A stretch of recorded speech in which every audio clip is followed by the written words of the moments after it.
Dead Synchronicity.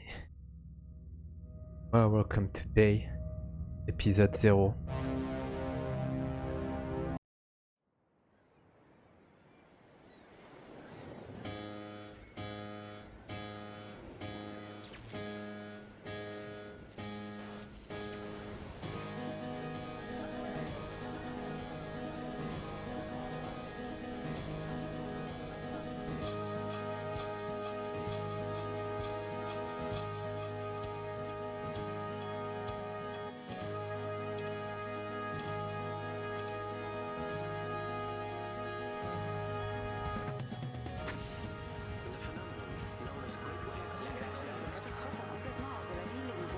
Do you think he'll recover? I don't know. It's too soon to say. We should let him rest. We have thousands of bodies piled in the streets. He's been very feeble for weeks. He can't get up. He doesn't speak. Do you think we should call a doctor? Call a doctor? Here? You're right. Let's just hope he wakes up one of these days.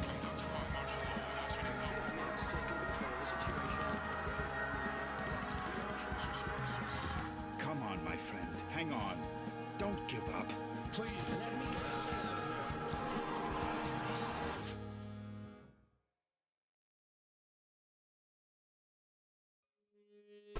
to Wake up, Michael. Come on, you have to wake up.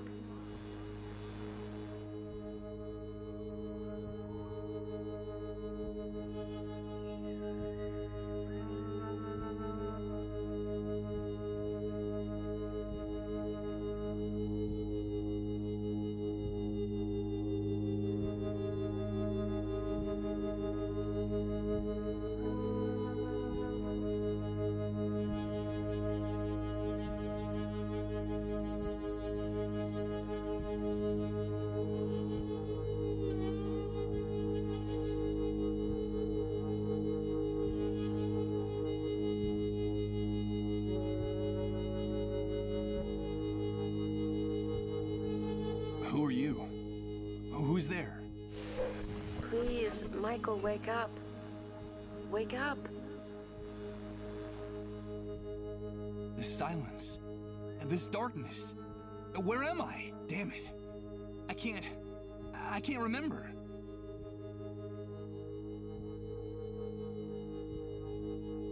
Where are you? Where are you hiding? Michael, please wake up. You have to wake up. Michael? Is that my name? Please tell me where I am. I can't remember anything.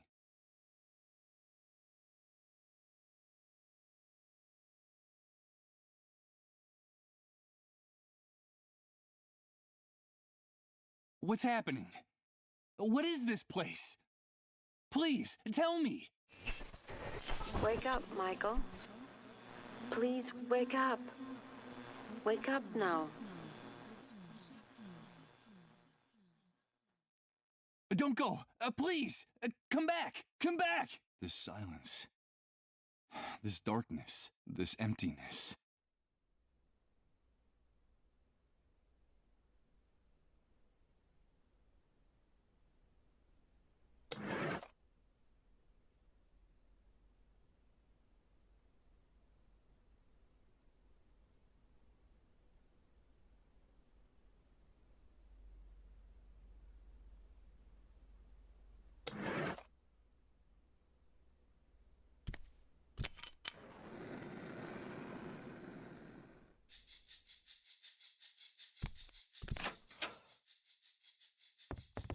Good morning. I hope you're feeling better. But... Now don't be alarmed. I'm glad you feel strong enough to get out of bed. That's wonderful news. I must say you're looking much better, considering what you've been through, of course. Tiens, encore une tête de mort. Yes, of course. Forgive my manners. You've been with us for so long that I forgot that you don't know who we are. Allow me to introduce myself. My name is Rod Atkinson. I was the director of the Municipal Property Registry before, well, you know, before the world collapsed on us. Pleased to meet you, Mr. Atkinson. But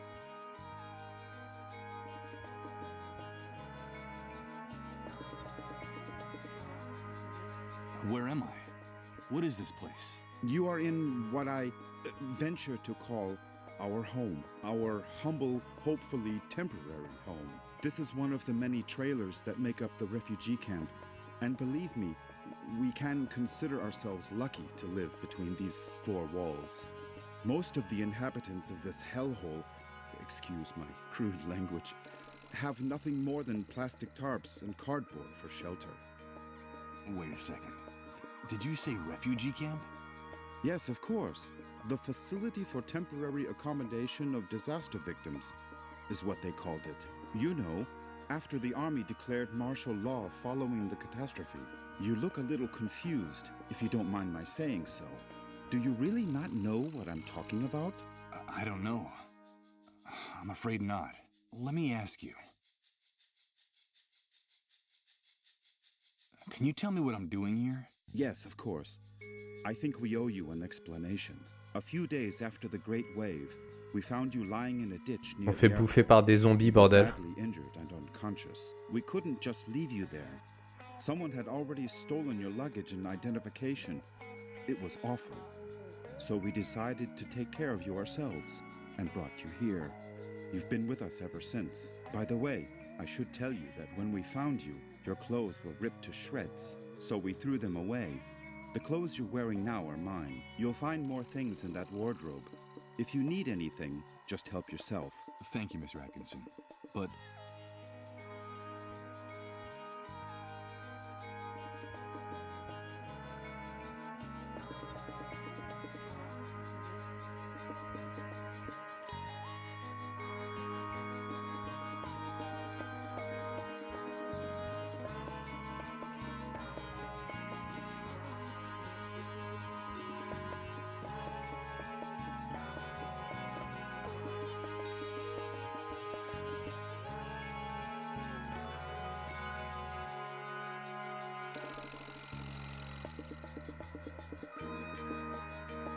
the Great Wave?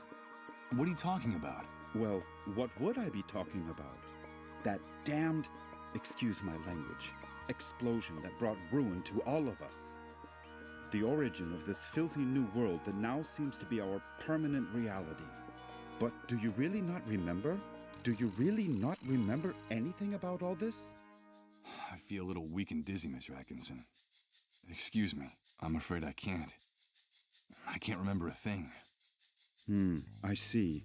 There have been many cases like yours in the camp. Try to rest and not to get too agitated. Well, there's one thing I can tell you. You can consider yourself fortunate. There's nothing nice to remember about recent times, believe me. You said with us. Who else lives here? Ah, yes, of course. I still haven't properly introduced my family to you. Now is a bad time, but I promise to make proper introductions later. My wife and I sleep in the other room, and, well, little Colin sleeps with us. Colin? Yes, Colin is our only child. Our one ray of hope since the catastrophe. I'm going to confess something to you. Colin is the only reason my wife and I still struggle to keep going in this new world. We would have given up a long time ago if it weren't for him. Of course. I understand. So that was your wife's voice that woke me up a few minutes ago, right? My wife? No, that's impossible. My wife has been with me in the other room the whole time. We haven't come out of there for hours. But I'm glad you're feeling better and are fully conscious now. I guess we could say you've been reborn. And although the circumstances aren't the best, simply being alive nowadays is practically a luxury. So, welcome to our home. From what you've told me, I see that you've saved my life. I'm very grateful, Mr. Atkinson. No, please. You don't have to thank us. We just did what we had to. It's our moral obligation to uphold the ethical principles of civilization in this new world. But call me Rod, please. And, well, we also did it for Colin, you see. What kind of future does he face if we accept that it's every man for himself, that no one cares about anyone else? It's a terrifying prospect, don't you think? We're just doing whatever we can to avoid that future, that's all.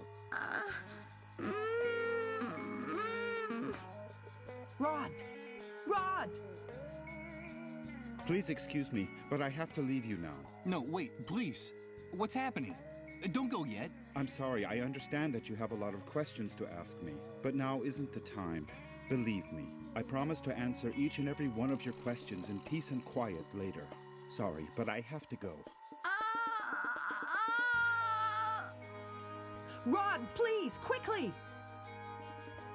Okay, all right. Now that you're feeling better, you can go out and take a walk around the camp. But please be very careful out there. The world Elle se you knew faisait niquer ou before pas? is gone. Heed my warning, don't touch anything. Don't talk to anyone, and don't get mixed up in anything. At least until someone explains to you how things work in this new world the Great Wave left us. Everything has changed so much out there. All right. Thanks for the advice. Ah, one more thing before I go. You've been with us for quite a while now, and we don't even know what to call you. What is your name? My name? Michael. My name is Michael. Very pleased to meet you, Michael. We'll talk again later, I promise. Michael. That's what that disembodied voice called me. That must be my name. Wake up, Michael. That's all she said. Leaving me in this immense void where I can't remember anything. Great wave? New world? Refugee camp? But what the devil could have happened out there? I think it might be a good idea to go out there and take a look.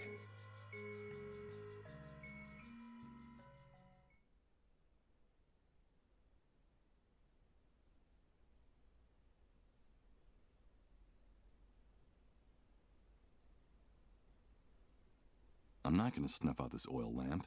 This place looks sinister enough with light. La huile. Photo de famille. André. Impossible. It's locked. I'm afraid my host forgot to unlock it before he left. Quelle salle. A pile of frying pans, plates, and dirty silverware waiting to be washed. Ugh, this place smells like a cheap, greasy spoon. This oil lamp is the room's only source of light.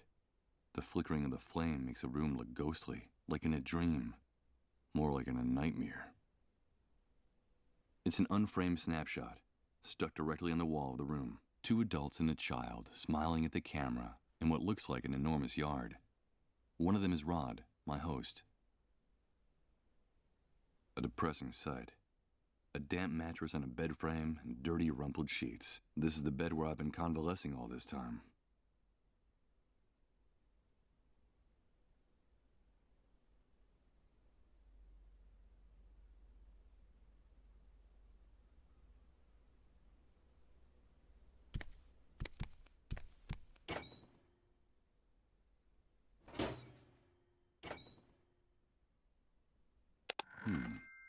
There's a very worn old notebook hidden under the lid. The cover is practically falling off the spiral binding. This oven is empty, dirty, and abandoned. There's nothing left in there that can interest me. There's no... A pile of... Ugh.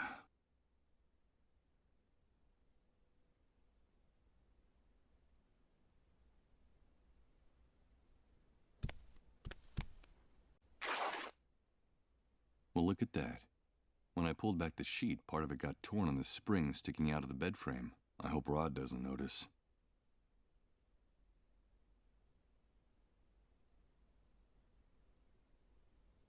The bed frame under the mattress is so battered that one of the springs is turned into a very sharp protruding object.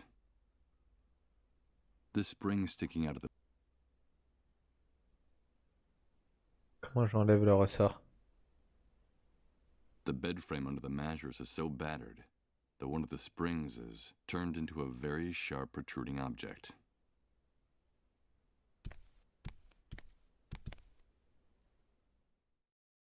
Good God, what the hell happened here? Rod was right. I don't know what hit this place, but whatever it was, it struck into its very foundations without any mercy whatsoever. What's happening now? You better hide, dude. Don't you know that it's dangerous to show your face when the cleanup brigades come into the camp? You're new here, aren't you? Yeah, You could put it that way. Well, welcome to your new home. I'm Hank, but everyone calls me the Hunter. I'm Michael. But what's going on up there? Nothing, Mike, just routine. The cleanup brigades are taking away a sick person, a dissolved. You know how it is, just doing their job. Ironically, that house belongs to one of the camp moles. Those traitorous scumbags. Brigades, dissolved, moles. I don't know what you're talking about. I can't Bah, remember traîne par anything. terre ces I bâtards. see you're a blankhead. Well, you better get up to speed real quick if you want to survive here, Mike. Find me if you need help, dude. I can get you whatever you need. Doesn't matter where it is, how fast it runs, or where it tries to hide. That's why they call me the Hunter. All right. I'll remember that. Come back here! Don't take her away! Don't you know who I am? Come back here!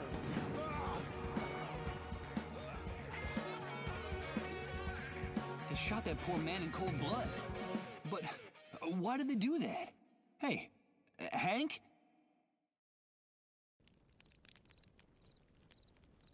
I'm afraid he's gone.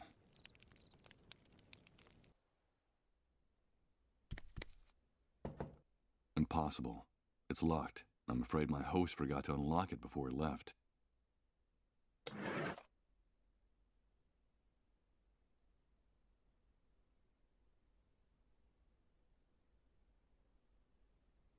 It's an old accounting ledger that still has a few blank pages left in it. From what's written in here, it looks like someone was using it as a diary, before ripping out almost all its pages and leaving it inside the oven in the trailer.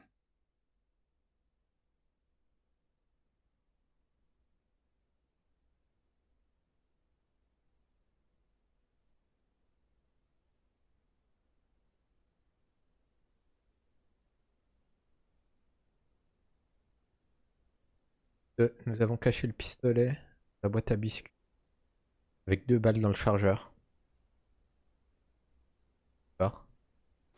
Trouve une boîte à biscuits alors.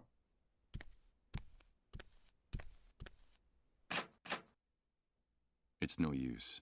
It won't open. I heard Rod bolt it from inside.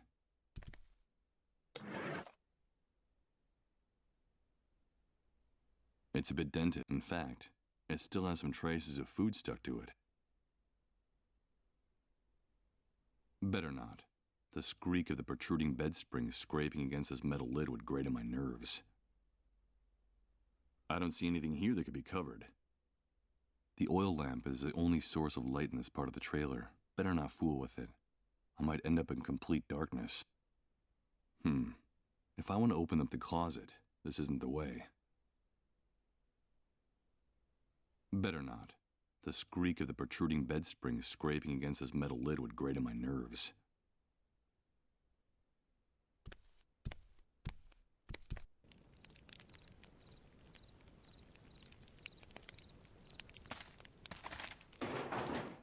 Time has left these hinges bent and rusted. There's no way I'm going to be able to break open this door with my bare hands. The half-scrap remains of a sports car that looks like a collector's item. From the style, it must have been worth a pretty penny a long, long time ago. But now, I'm afraid it's just scrap metal.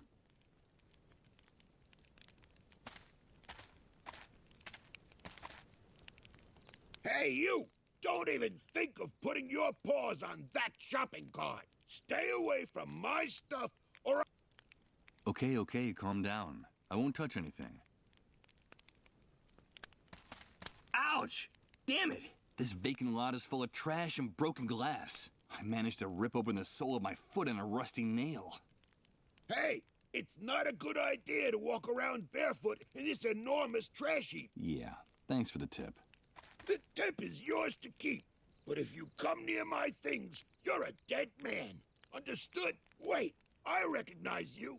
Aren't you the guy Rod's been taking care of in his trailer all this time? Yeah. Of course I do. Everyone in the camp knows Rod. You owe him your life. Don't doubt that for a second. Nowadays, no one in his right mind would do what he did for you, for a total stranger. Yes, I'm very grateful to him. But tell me, can I ask you a few questions? I've been hearing about an enormous explosion, the Great Wave. What on earth are they talking about? But what kind of question is that?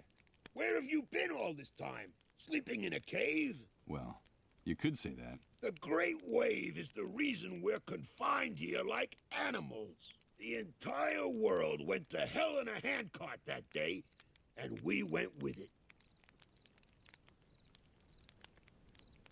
I've been able to see that with my own eyes. Can you tell me anything else? Okay, I'll tell you what I know. The Great Wave hit us one Friday afternoon right out of the blue. I remember it perfectly because I'd just come out of an important meeting at that precise moment.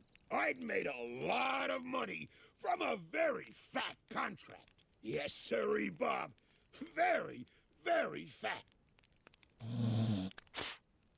First, we felt the ground quaking, as if a volcano was about to erupt right under our feet.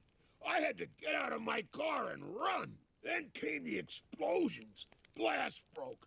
Buildings toppled. And then for weeks, the stench of corpses rotting in the streets. In just a few hours, that damn Great Wave set us all with our... The Dark Ages. Of course! Are you surprised? In a matter of minutes, we were left with no electricity, no water, no communications. And after the initial chaos, the dissolved started to show up. And that horrible gash opened up that stupid breach up there that no one in this hellhole has bothered to explain to us. The fact is that the remains of the old system only held up for a few weeks. And through the cracks, what you see around you started seeping in. The New World, right? Yes, indeed. You catch on fast. The New World was here to stay. Welcome to the future, son. Not exactly the way you pictured it, huh?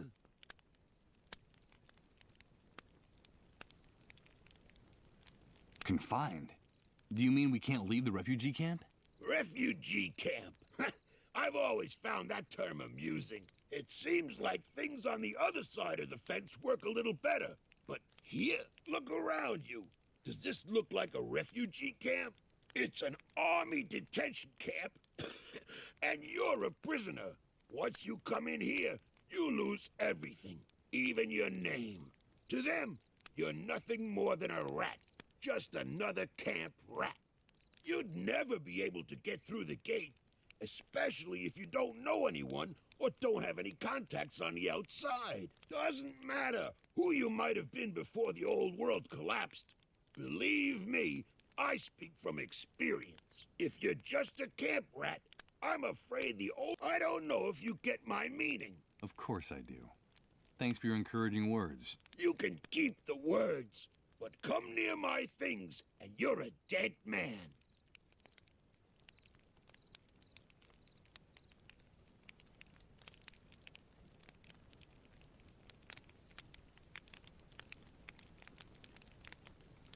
This shooting. Could you explain to me what just happened here? Explain what, exactly? That show the cleanup brigades put on? Someone got too chatty and ratted out a sick person, that's all. There's usually a pact of silence in the camp.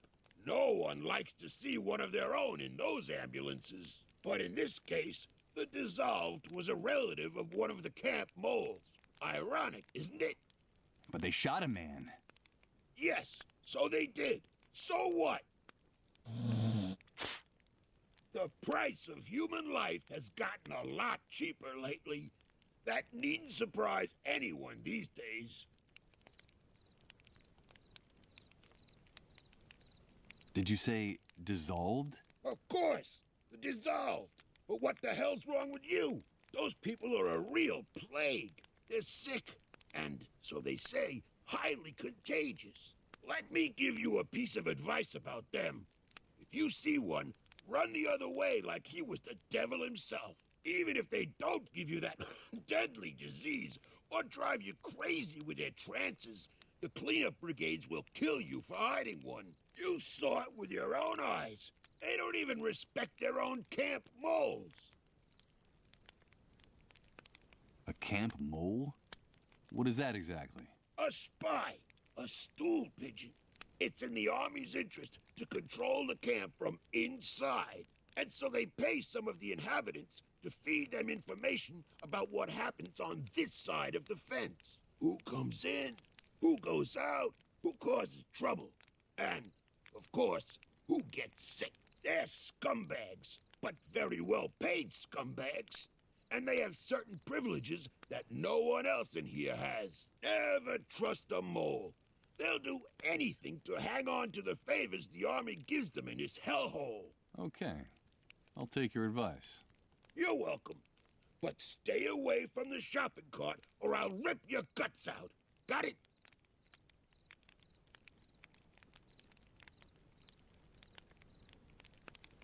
Tell me about Rod Atkinson. Well, I don't know him very well, but they say he's decent enough. Too decent for the times we're living in. Did you know that before coming here, he was someone important? I think he worked for the government, and he still has some good contacts on the outside. But they're not good enough to get that stupid do-gooder and his family out of here. Stupid do-gooder? Well, you know how it is. Rod is one of those good Samaritans who think they can save the world. He has helped a lot of people in the camp, but I think he's going to run into problems. I reckon that he's too weak for these times. I don't know how long he'll be able to survive. You said he had a son. A pretty good reason to hang on, don't you think? Yes, Colin. I haven't seen that kid running around here for some time. Do you know if he's all right? I don't know. I still haven't seen him. His father told me about him. Well, I'm glad he's not anywhere near me. That brat doesn't have anything better to do than to try to snoop in my shopping cart. Well, I'll be going on my way. Good luck to you, pal. Just be sure to stay away from my things.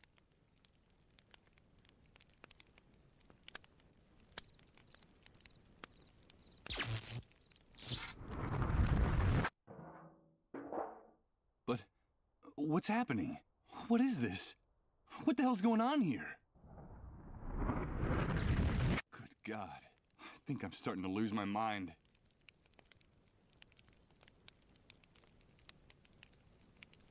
Someone improvised a bonfire inside that drum. Although the smoke starts to irritate the lungs pretty quickly, it seems like the only heating system the camp inhabitants have.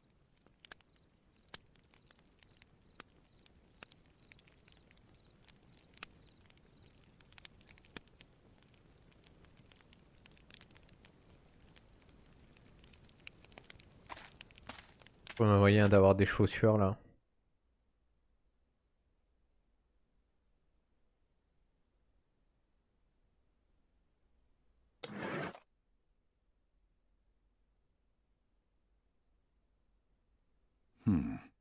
I'd only end up scratching or breaking it.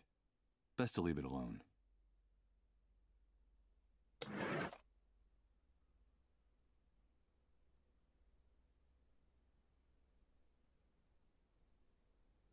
The mattress still shows the imprint of my body. I must have been lying on it much longer than I thought.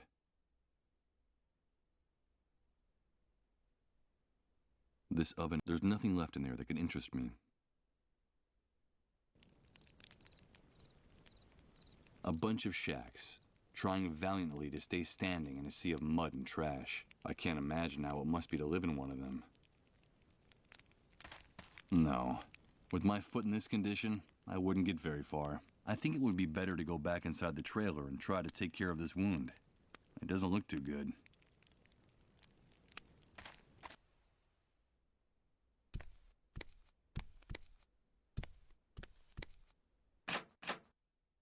It's no use. It won't open. I heard Rod bolt it from inside.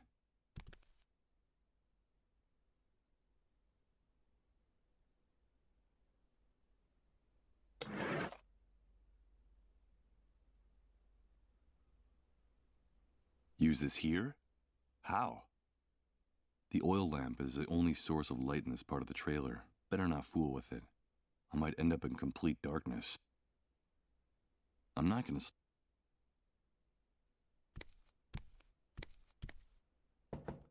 Impossible. It's locked. I'm afraid my host forgot to unlock it before he left. This oven, there's nothing left. A pile of frying pans, plates, and dirty silverware waiting to be washed. Ugh, this place smells like a cheap, greasy spoon.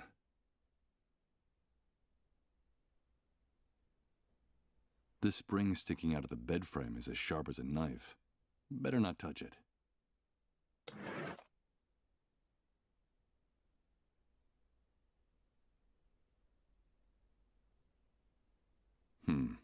If I want to open up the closet, this isn't the way.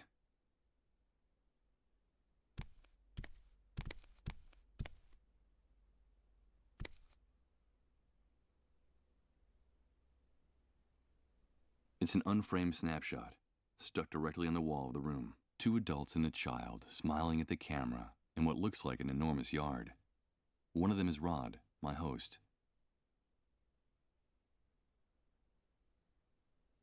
There's nothing with the. I doubt any.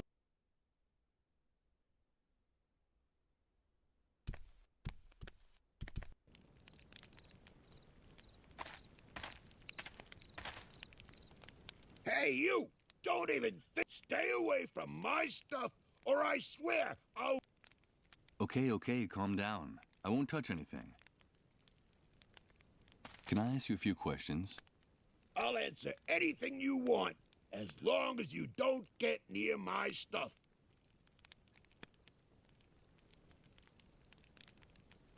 Tell me about Rod Atkinson. Well, I don't know him very well, but they say he's decent enough. Too decent for the times we're living in.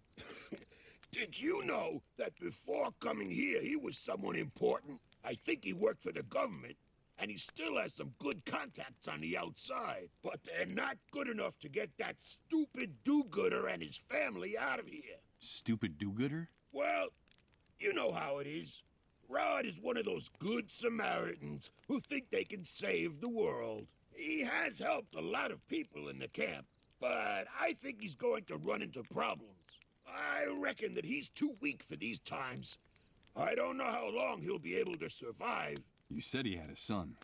A pretty good reason to hang on, don't you think? Yes, Colin. I haven't seen that kid running around here for some time. Do you know if he's all right? I don't know. I still haven't seen him. His father told me about him. Well, I'm glad he's not anywhere near me. That brat doesn't have anything better to do than to try to snoop in my shopping cart.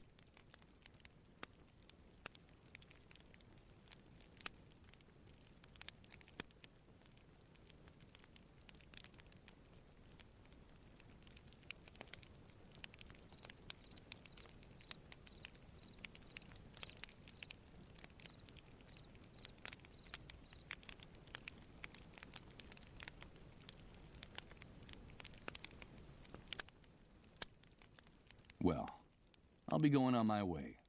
Good luck to you, pal. Just be sure to stay away from my things.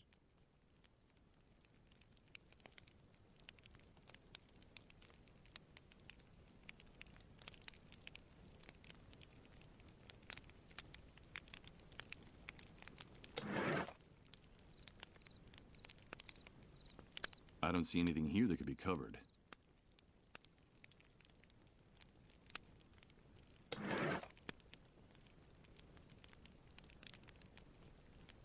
Let's see. I could swear that the lid is just the right size for this drum. Perfect.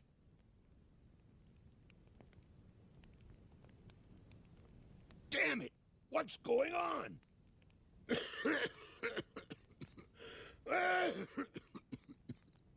This damn shithole is going to be the end of us. Il va se barrer ce bâtard. I'll have to do this quickly, before this man stops coughing. Well, let's see what we have Kill here. us all. That's what they want. Ugh. I don't see anything but rotten food, tattered clothes, and trash. Wait a minute. It seems like there's also a small billfold with a bunch of credit cards. Shithole is going to be the What the hell is this guy doing with so much plastic money?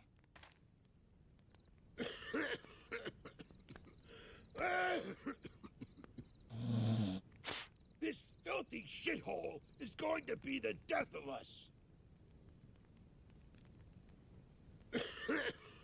I have no intention of putting my hand back in there. There's nothing else in that shopping cart that interests me. This filthy shithole is going to be the death of us. This guy's in no condition.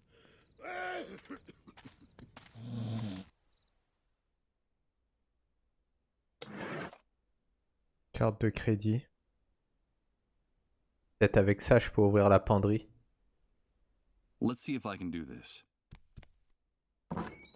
Good. The Déni, mechanism bordel. gave way in the first try, but the cart is trashed. For my sake, I hope that guy outside never finds out about this.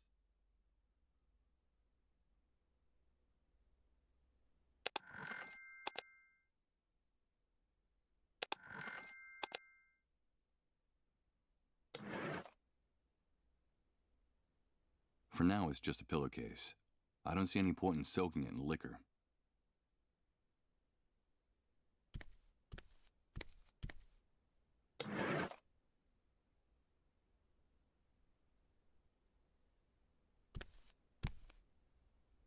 No question.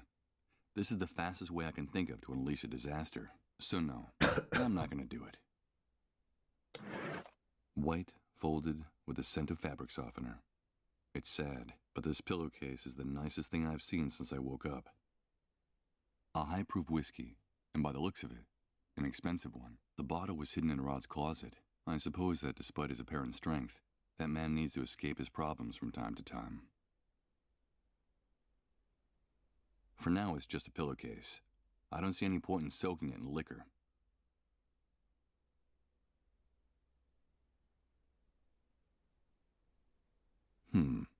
Not just yet. I'm grateful to Rod for his hospitality, but these old shoes don't look very clean. It won't take more than a few hours for the wound on my foot to turn really ugly. And the last thing I need now is a serious infection. A depressing sight. A damp mattress on a bed frame and dirty, rumpled sheets. This is the bed where I've been convalescing all this time.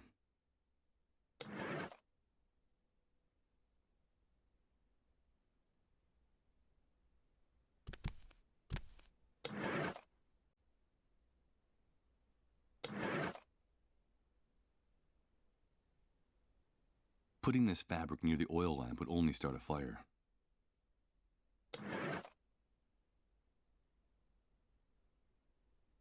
I'm not going to snuff out this oil lamp. This place looks sinister enough with light.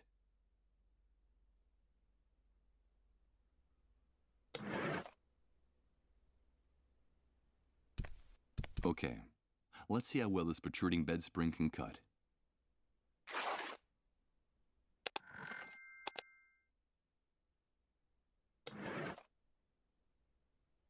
I'll use a little of what's in the bottle to soak the bandages. Ah ouais, c'était ça. Il y a des bandages sur le pied.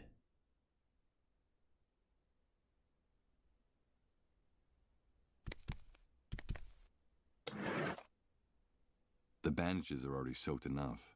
In fact, the whiskey has started to drip onto the floor. The oil lamp is the only source of light in this part of the trailer. Better not fool with it.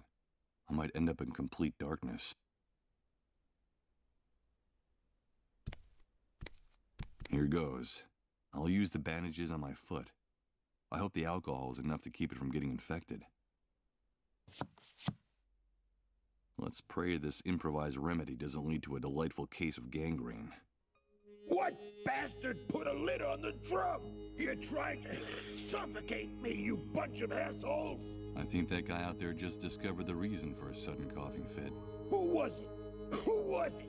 Come back here so I can give you back your lid, you son of a bitch! Il est énervé de ouf, bordel.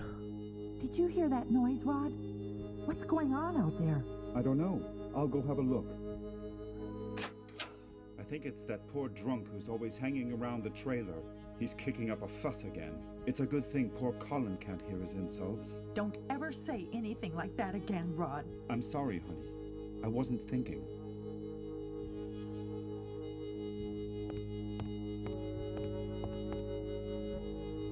What are you doing here? Get out of here! You've no business being in this room! Rod, I'm sorry.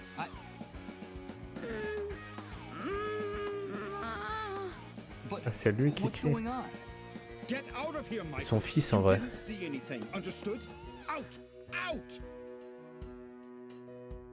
Excuse my outburst, Michael. I shouldn't have behaved that way. It's not like me. But this new world brings out the worst in all of us. It's just that I can't stand to see Colin suffer this way. So for your own good, please stay away from this room. Away? Why? It's no use trying to hide it. You're bound to find out sooner or later. Colin is very sick, and the authorities claim his illness is highly contagious. Highly contagious? Is he one of the dissolved? Michael! I won't let anyone use that word in my house! Yes, Colin caught that damn disease.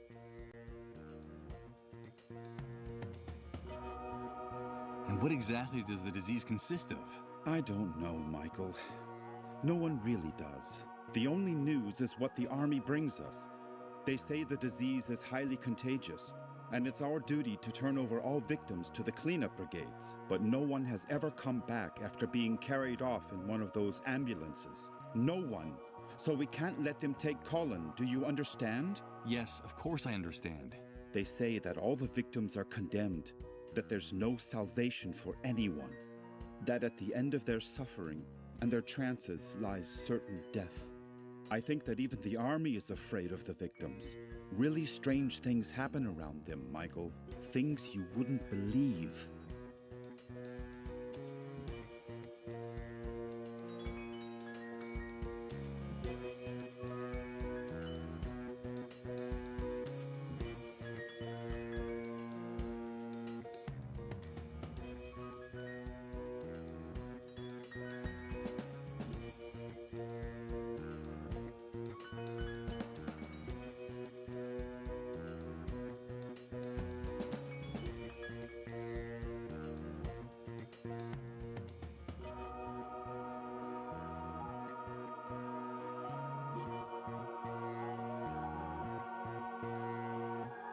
What things happen around people infected with the disease? Strange things with no possible explanation. In their trances, they go places, Michael. They bring back information. They know things. They talk to people who are no longer with us. And we've been living like this for weeks. The things that are happening around Colin are getting more and more confusing and hard to bear. Talking to the dead? Jesus. This man's nerves are shot from the exhaustion and stress. But how did Colin get infected? We don't know. No one knows how the disease is spread. The only thing we know is that the disease appeared after the catastrophe and that it's spreading like wildfire. So the Great Wave brought the dissolved with it? Yes, but don't use that word again. Not in this house anyway. It's so cruel and disrespectful. In effect, that's the only thing we know for sure about all this insanity. The Great Wave took everything from us and left us with this epidemic. What's happening to Colin is terrible. If only there was something I could do. Well, Michael, you can help us. I'm convinced that our finding you was no coincidence. You've got to help us.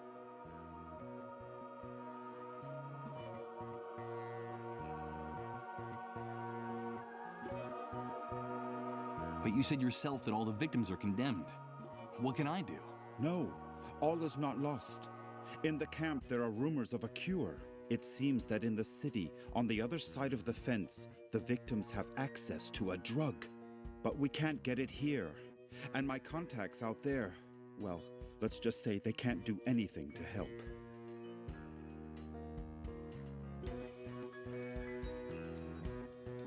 So there's a drug that can cure them. Yes, but they say that producing it takes a long time and is very expensive. And so it's reserved for city dwellers who can afford to pay for it. Get us that drug, Michael. I beg of you, please. Colin's time is running out. Getting involved looks dangerous. I saw that shooting out there. Comment il veut que je trouve son médicament, bordel? Infection? Are you afraid for your life, Michael? Without our help, you'd be dead right now. Dead. Don't forget that. What's more, I could help you in return. I could help you get back what you lost. Don't you see? Give me back what I lost? But you hardly know me, Rod. I know the essential part, Michael. I know that you're a blankhead. Blankhead? What the devil does that mean? A blankhead is a person with no memories, who can't remember anything. It seems that the Great Wave had an enormous neurological impact on certain people, Michael. You're not the only one, or even the worst case. There are people who even forgot how to talk and how to walk after the explosion. Some ended up dying of starvation. They forgot what food looked like, how to chew it, even that eating was a necessity.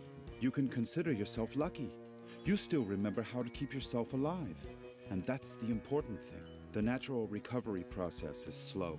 It can take months, if at all. Listen to me, Michael. A man without memories is just a shadow, or even worse, he's nobody. I still have some contacts out there. I was an important man in the municipal government. I could trace your name, your data in public records, your fingerprints. I could restore your whole life in the blink of an eye. But please, help us. I'm grateful for your help, Rod, and for everything you people have done for me. But listen to me, Michael. We know that it's possible that our son is condemned to die. C'est son dernier espoir, my bordel. wife and I have everything prepared for when he leaves us. Our child is the only thing that keeps us holding on in the new world. Nothing would have any meaning for us without him.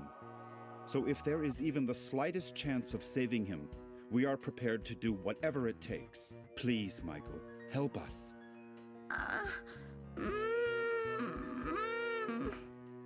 For God's sake, listen to him. He's just a child.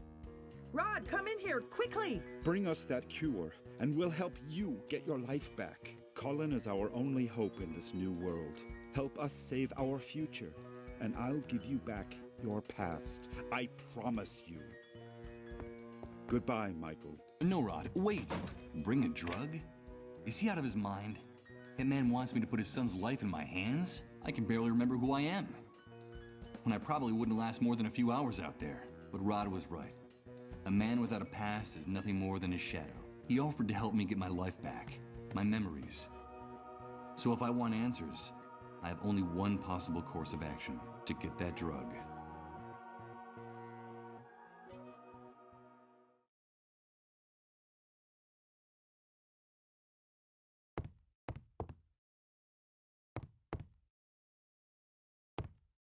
Wait a minute. Before leaving, I should write down everything important I find out in this notebook. It might come in handy if, as Rod says, I'm one of the blankheads the Great Wave left in its wake.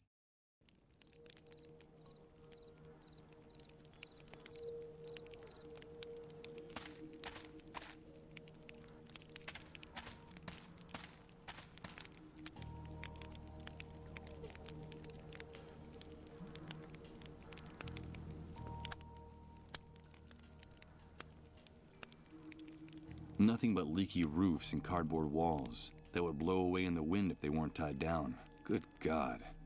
The very look of this place is disheartening.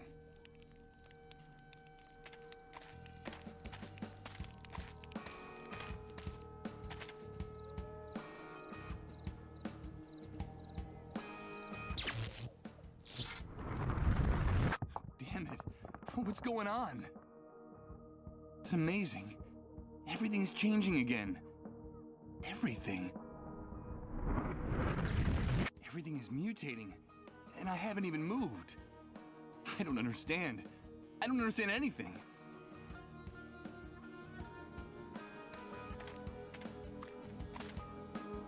A quick glance at these tents is enough to make you realize how forsaken these poor people are, confined against their will inside the camp.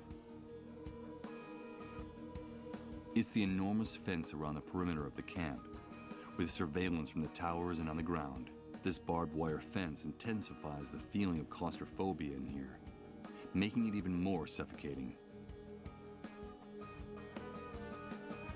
In the distance, you can see the skyline of the city. It doesn't seem that far away. From what people say, things work somewhat better there. Could that be true?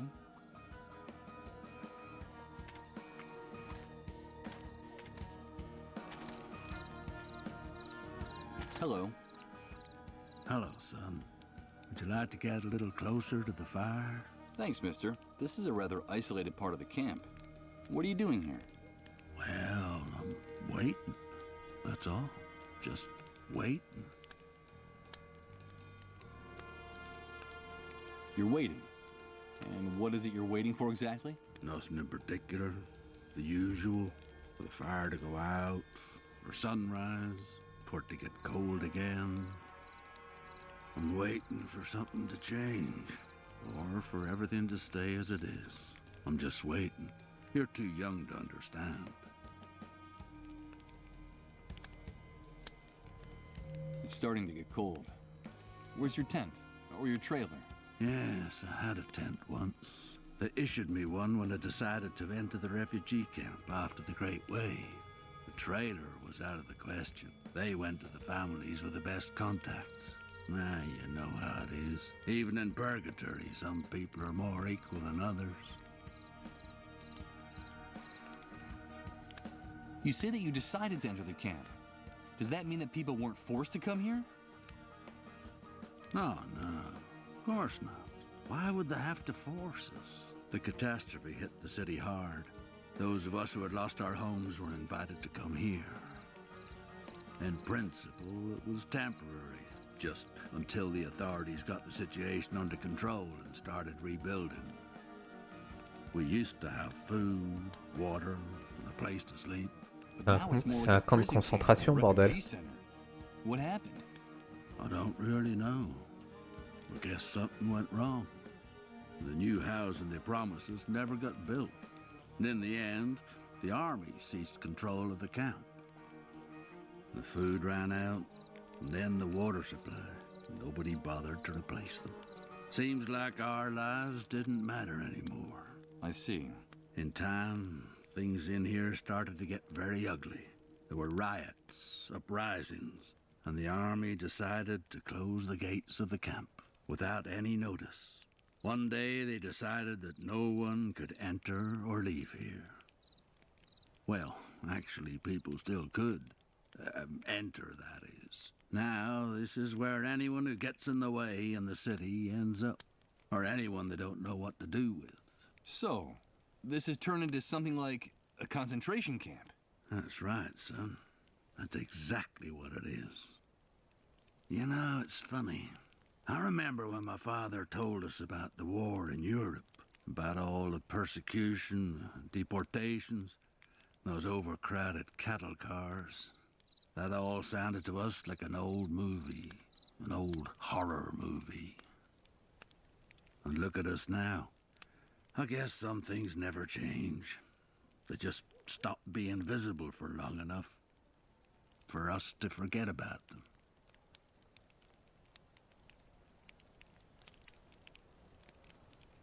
And where's your tent now? It was stolen from me a while back. They fetch a good price on the black market now. Stolen? But how could anyone... You seem to be new in the camp, am I right? These things happen nowadays. It's best to take things as they come. The reality of the new world is very simple, son. The soldiers and the moles do whatever they like on this side of the fence. And the hunter and his men run the black market and all the dirty rackets. I suggest you memorize all this. The hunter? I've exchanged a few words with him, but I hardly know him. Yes. The man who protected me during all the shooting. He seems like someone with good connections and some answers. Could he know anything about the drug for treating the dissolved? Do you know where I can find him? You can find him in those barracks at the back. That's his... well, let's say it's his logistics office. Now, the hunter is very dangerous. Watch your step around him and his men. I happened to meet his father when he was young. He was a violent, degenerate son of a bitch. A real asshole. And I'm afraid his son has followed in his footsteps.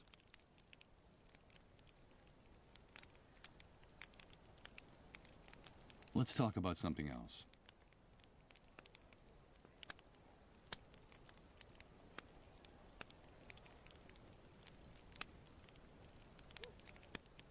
So tell me, is there any way to get out of the camp? I'm sorry, son. The only way to get out of this camp is to know someone important who can pull strings for you. Or to become a camp mole. Those traitorous scumbags have gate passes. I see. I'm not surprised you want to get out of this shithole. You've no doubt got something to do or someone to find out there. Well, they say things are better in the city. That there's order and that things are starting to function again. But who knows? Well, at least they have Reverend Blake and the consolation of Suicide Park.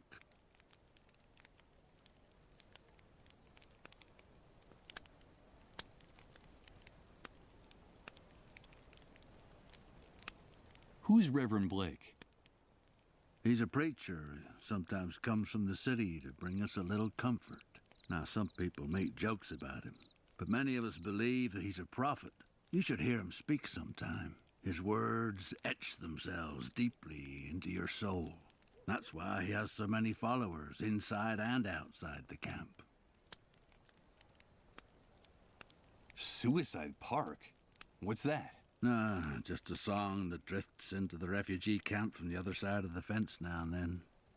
And the first dark stars come out to hang from the sky.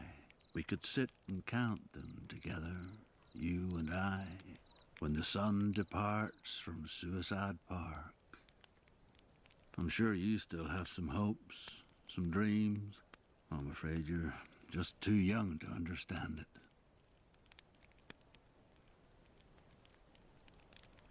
And what was the extent of the Great Wave's impact? How are things beyond the city? Truth is, I couldn't tell you. In the first days, the chaos was so overwhelming that no one worried about anything beyond their own backyard. We victims were disoriented, cut off from the world. Then I came into the camp and news from far-off places doesn't reach this prison. I'm afraid you'd have to leave here to get the answer to that question. I should be going on my way. Have a pleasant wait, mister. Hello, mister. Are you still waiting? I still am. That's all I can do at this point, don't you agree? I should be going on my way. Have a pleasant wait, mister.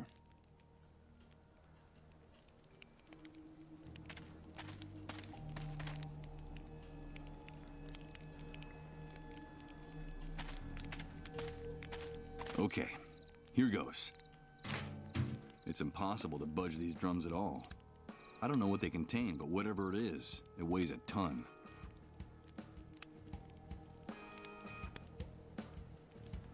Dented, dirty, and in pretty bad shape. In this corner of the camp, there are drums stored everywhere you look. Someone placed a bunch of those rusty drums up against the wall. Ugh, they smell like liquor and industrial oil. Oh, Jesus, the cocktail of odors is nauseating. Dozens of stored drums stacked chaotically. What the devil could be in them? And who might want to keep them here?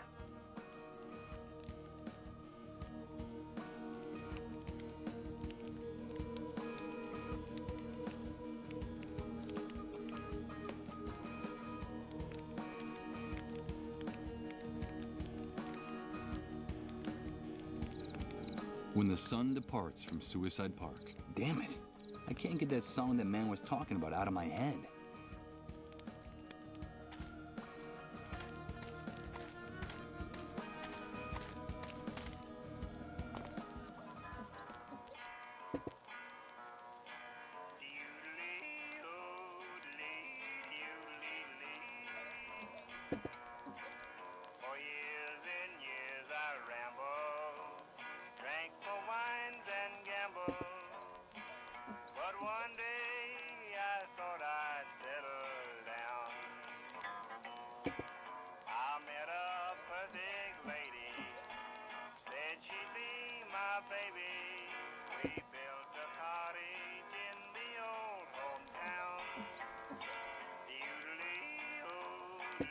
It's a bunch of open beer cans, dented and empty.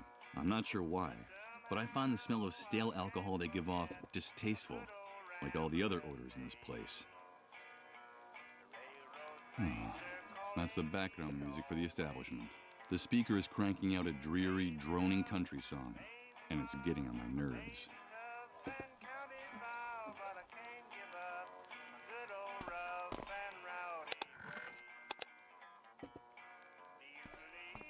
What are you having, pal? Nope, I'm afraid I don't have any cash on me. That's no problem here. We don't only accept cash, we also barter. We accept anything of value. That excludes checks, naturally. Interesting place. Are you the owner? No, pal, don't get the wrong idea. I only work here. This belongs to the hunter, like every other business enterprise here inside the camp. He's the head honcho. I see. What do you sell here? Anything you can eat or drink. Anything that fits into a box or a bottle. For other types of goods, talk to the hunter directly. What do you need? Liquor, tobacco, food? At the moment, I don't need anything like that, but I'll keep it in mind. Thank you. I saw a bunch of barrels stacked up at the entrance to the building. Just out of curiosity, what's in them? Nothing. Just some things that need to be stored. Take my advice, pal. Keep your nose out of the hunter's business if you want to keep it on your face. Okay, it was just curiosity. Putain, on s'est fait menacer direct. The cheerful patrons of the bar. I suppose the gray substance one of them is sipping is liquor, but I can't tell what kind. I don't think he can either. Ok, donc le chasseur fait de l'alcool de contrebande. Les barils qu'on a vus devant. Someone went to all the trouble of taking the hood off an old Corvette and dragging it in here, just to turn it into a tacky bar table. Hey, that's the guy I was talking to during the shooting by the cleanup brigades. What did he say his name was? The Hunter?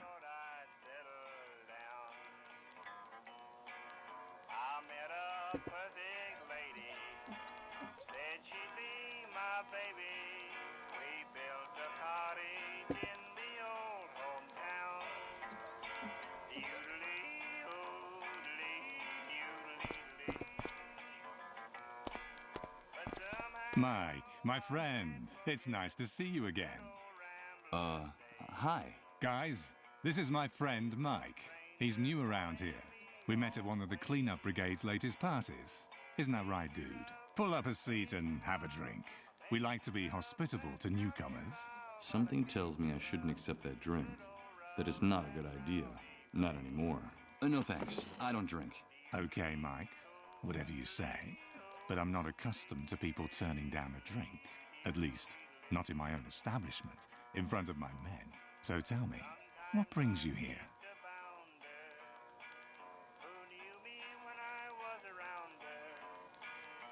A friend of mine is in a bad way.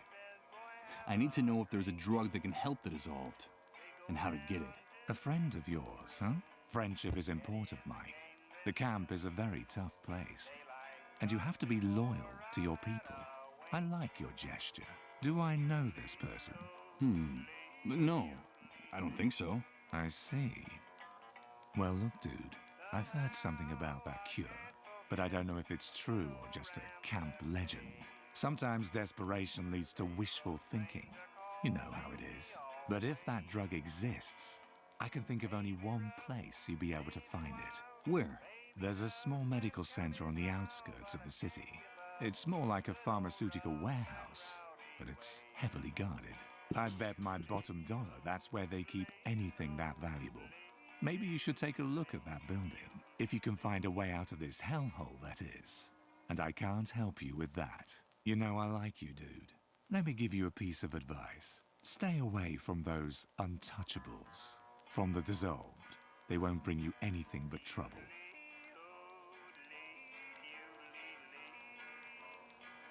What more can you tell me about the dissolved? Only what the authorities say. And that's all I need to know. The disease is fatal. And they say you can catch it just by breathing next to one of those untouchables. That's why they have to get rid of them as soon as possible.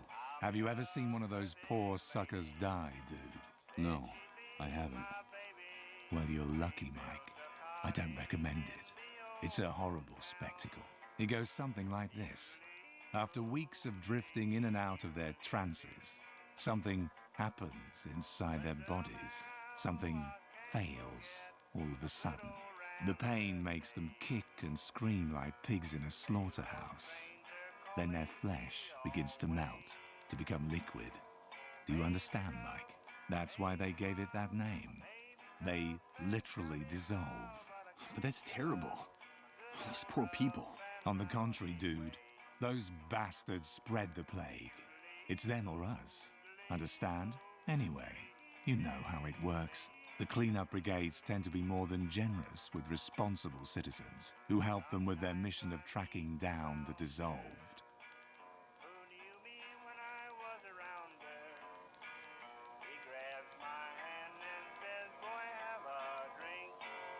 And can't you get hold of some of that drug for me? I don't get mixed up in things like that, dude.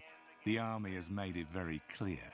Helping or hiding the dissolved will be severely punished. Not even collaborators are free from reprisals. You saw what happened to that mole. Those pigs are ruthless about this. What are you talking about, those pigs? That's camp slang. The soldiers, the cleanup brigades. The inhabitants of this shithole call anyone with a rifle and a uniform a pig. They can blow your head off right on the spot with impunity.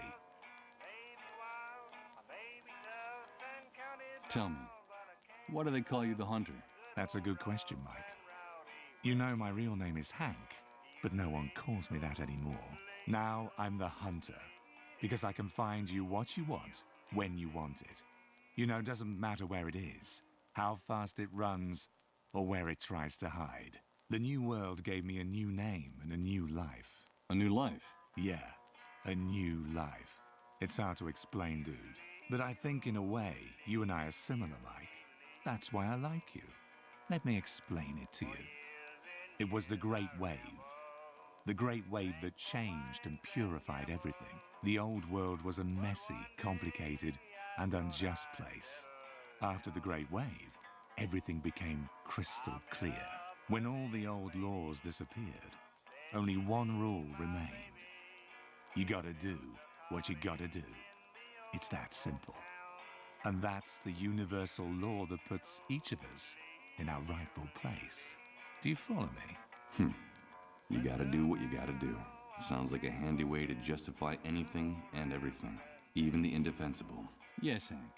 I follow you perfectly. I knew it. I knew you'd get it straight off, Mike. But don't call me Hank. I told you, that guy died in the Great Wave. I should be going now. Fine, Mike. You're welcome anytime. Remember, dude, here we can get you whatever you need. No questions asked.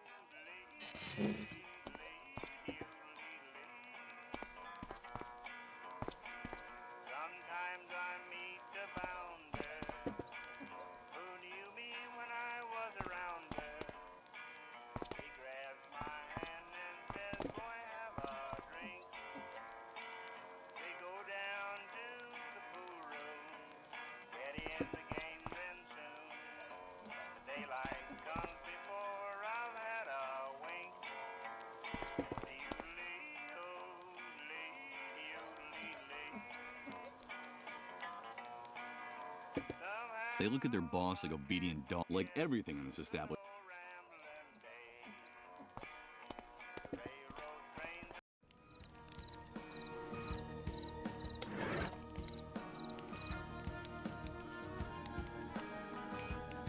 They're used and empty. Why would I want to refill these cans?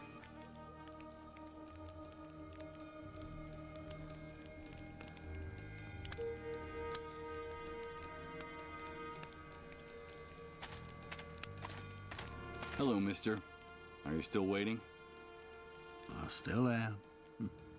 That's all I can do at this point, don't you agree? I should be going up.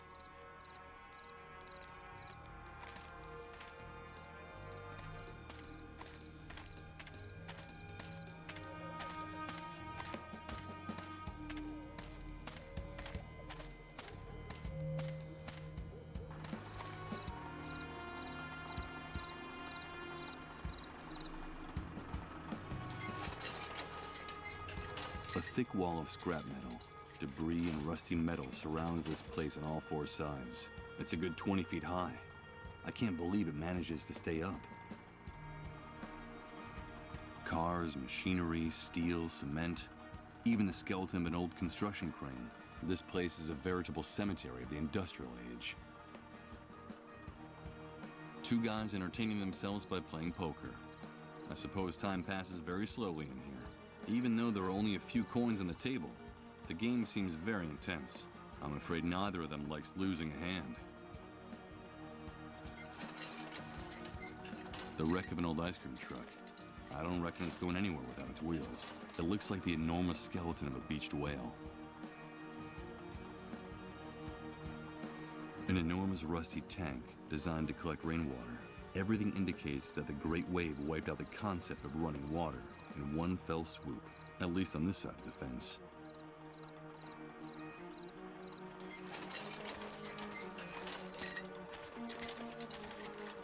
Hey, keep your hands away from that thing, pal, if you want him to stay attached to you.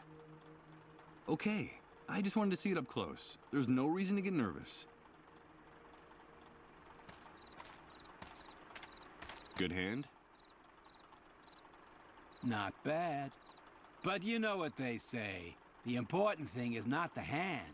It's knowing how to play your cards right. If you've come to be with the girl, where's the money? If you haven't, quit bothering us. Hello, Mr. Sleepyhead. Excuse me? What did you call me? You're Mr. Sleepyhead. I saw you sleeping in Colin's trailer. I'm so glad you're awake now.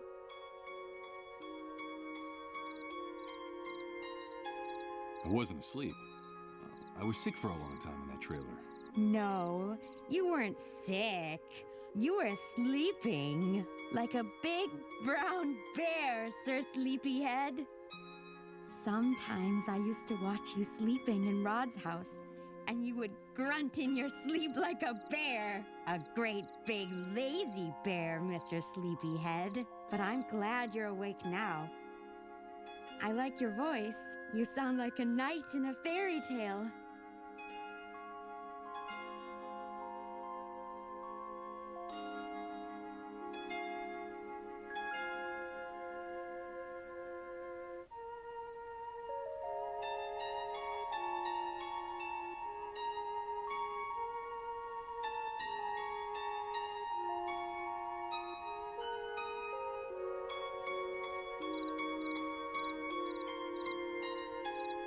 Mr. Sleepyhead? No, that's not my name. I'm Michael. No, you're just trying to fool me. You're Mr. Sleepyhead. My name is Rose. There's something odd about this girl's behavior. It's true that she's very young, but she talks like a little girl. Nice to meet you, Rose. So, do you know Rod and Colin too? Of course. I go over to their house a lot. Well, when they let me out of the van, that is. Rod and his wife have been very nice to me. Sometimes they let me play with Colin. We're very good friends. Are you a friend of Rod's and Colin's too, Mr. Sleepyhead? Yes, I'm friends with them too. Do you want me to tell you a secret, Mr. Sleepyhead? Of course. I have your old clothes. The ones you were wearing when Rod and his wife found you. I have them in the van. They were going to throw them away, but they gave them to me to wrap my baby in. He'll be cold now that winter's coming. Your baby? You have a baby, Rose? Yes, I have a baby, but he's not with me right now. He got lost. Have you seen him? Do you know where he is? I have another secret to tell you, Mr. Sleepyhead. Back in the van, Rose, now. Move your ass. Get in there. Another secret? Just a minute. Wait! Get in that van, Rose. It's a very important secret, Mr. Sleepyhead. Something about you. Something about before the Great Wave. But first I have to find my baby. Have you seen him? Come on, Rose, you heard me. You don't want to get us mad now, do you? I have to go. Goodbye, Mr. Sleepyhead. Poor girl. She's obviously mentally ill. She's just a little girl in a grown-up's body. And you, if you want to go in there with her, you gotta pay like everybody else.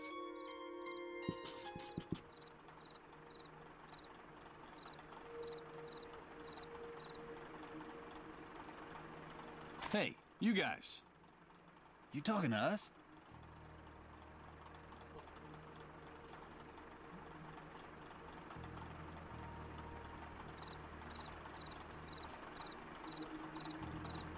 Is that an electric generator? I've seen very few of these around here. Yeah, in this hellhole, you can count them on the fingers of one hand. Nowadays, you can't buy generators like this anywhere. And with the power grid all blown to hell, you can bet that one of these is worth more than your life. We use it to light Rose's room. We like to protect our, investments. So don't get too close to it. These things are very fragile, and they have a bad habit of getting lost. Now, we wouldn't want that to happen, would we?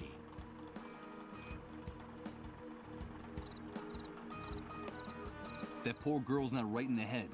She acts like a little girl. How can you people be so unscrupulous? Rose is an adult. She's earning a living. Like we're all trying to in this camp. Mind your own business, pal. You're abusing a poor, disturbed girl. Us? Taking advantage of Rose? Us? You want to insult us? We're giving her room and board. She's got nothing to complain about. But she's got to work. Les proxénètes, bordel. We ask of her in return. That's the way things work now. Bring us the money, then you can get in the van with her. Hey, do us a favor and spare us all that sanctimonious crap from the old world, pal. Don't waste our time. Let me into the van. I just want to talk to Rose for a few minutes. Of course, it's none of our business what you want to do with her. But if you go into the van, you gotta pay the price. Got any money on you? No, I don't have any on me. Then come back when you do and quit bothering us. We have a very busy schedule, you know? The girl said something about a secret involving me. Something from before the Great Wave. It seemed important. But what is it? Maybe it was a product of her madness. But I need to talk to her inside that van to get some answers. I'll come back with the money. Now that sounds much better. I see that we're starting to speak the same language.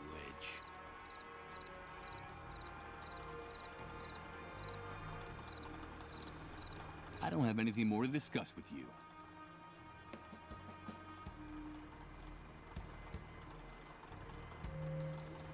Ugh. It's completely coated with rust and mildew. This structure seems more like a gigantic penicillin culture than a water tank.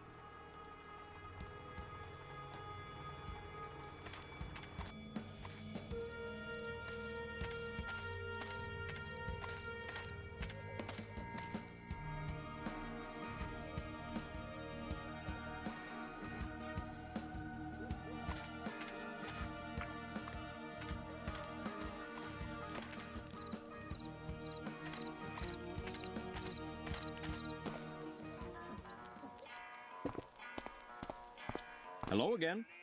What can I get for you? What do you sell here? Anything you can eat, or for other types of goods, talk to the hunter directly. What do you need? Like at the moment,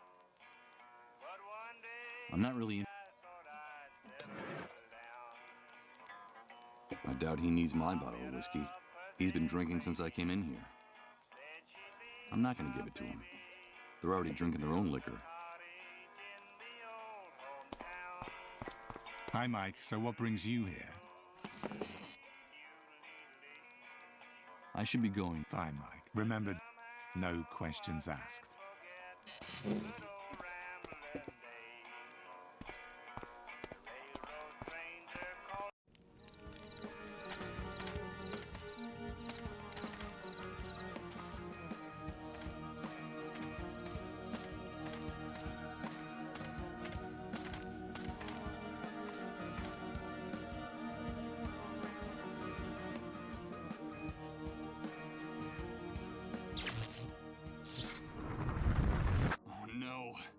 Here comes that sensation again. It's like floating in a dense liquid, while everything around me is transformed.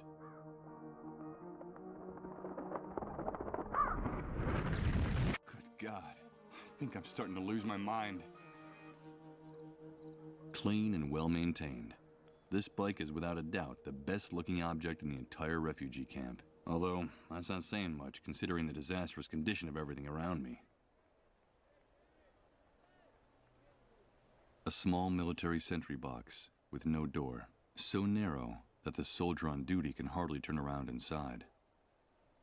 It's the trio of soldiers who guard the camp, and if their expressions are anything to go by, they're as violent and unyielding as the barbed wire surrounding this dump. Where do you think you're going, Rat? No one leaves here without a pass, unless it's with a bullet between the eyes. Yes, and we can take care. Come on, stick your neck out. We could use a little entertainment tonight. What's the matter, Rat?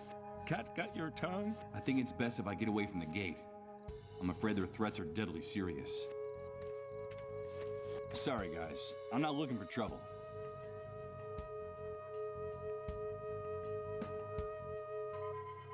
Nice motorcycle. It is, isn't it? It's ours. So get anywhere near it, and you'll end up against that wall. You don't have the authority to touch it, or point at it, or even look at it. Dare to touch it with your grubby hands, and you're a dead man. I guarantee it. Got it? Okay, understood. You say that I can only get out of the camp with a pass. Where can I get one? Only soldiers and moles have passes for entering and leaving the camp.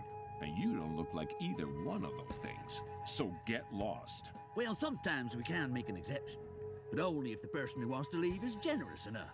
And why exactly do you want to leave the refugee camp? What did you lose on the other side of the fence, Rat?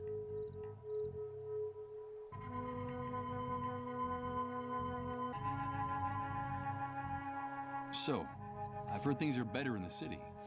Is that true? Yeah, it could be. But that's none of your business. What do you care? If you're gonna die in this dump anyway. Get the idea of leaving right out of your head. There's no place for rats like you on the other side of the fence. Unless you want to take a walk in Suicide Park. Do you want to become a Dark Star, Rat? Now quit bothering us and get lost. I just want to help a friend's kid, that's all. Heartwarming. Really heartwarming. I got an idea. Why don't you bring your friend and his kid with you? We'd be happy to let all three of you leave. Really? Of course, Rat. We love target practice. I promise to give you guys a running start. Yeah, we'll give you a few yards start.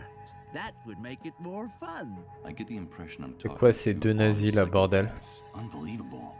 Who put these guys in charge of guarding the camp? I'm afraid it doesn't seem like such a good idea to me anymore.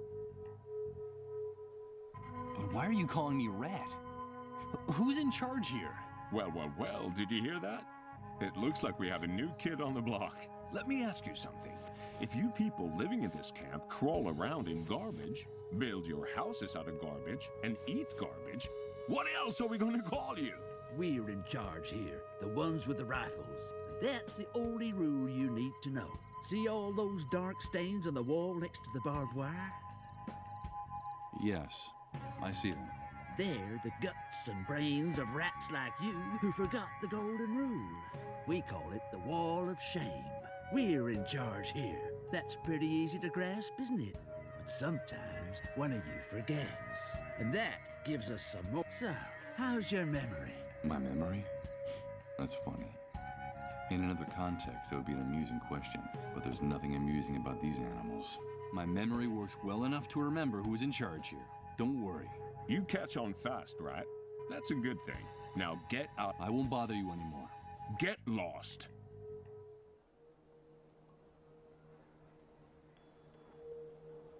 A small military sentry box with no door, so narrow that the soldier on duty can hardly turn around inside.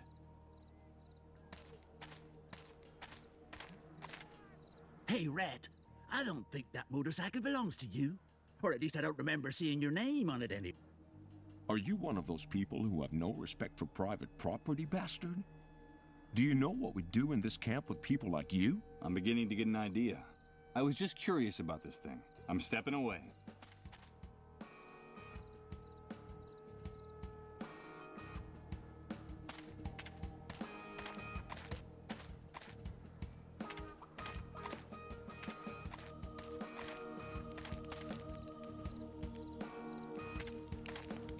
Can I ask you a few questions? I'll answer anything you want, as long as you don't get near my stuff.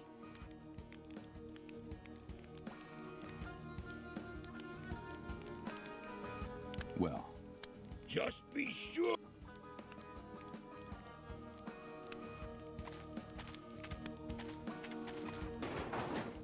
time has left these hinges bent and rusted.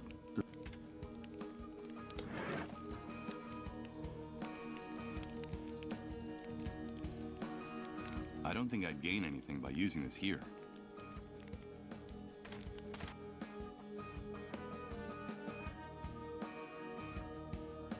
This oven is empty, dirty, and abandoned. There's nothing left in there that can interest me. They're used and dented. I can't figure out how to use the cans with this. I'm afraid I can't do that. The oil lamp is the only source of... Better not fool with.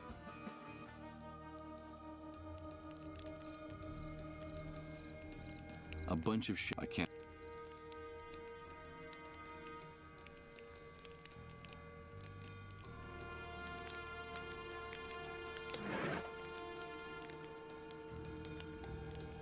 I'm not gonna do it.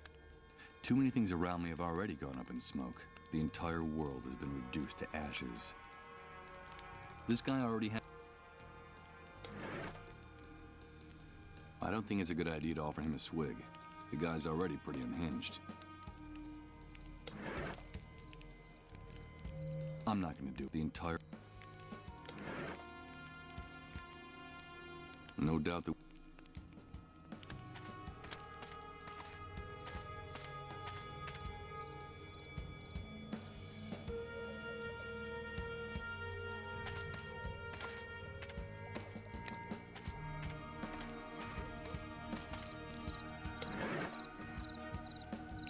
Better not. If I give this bottle away, somebody will just drink it. And what's worse, I wouldn't have it anymore.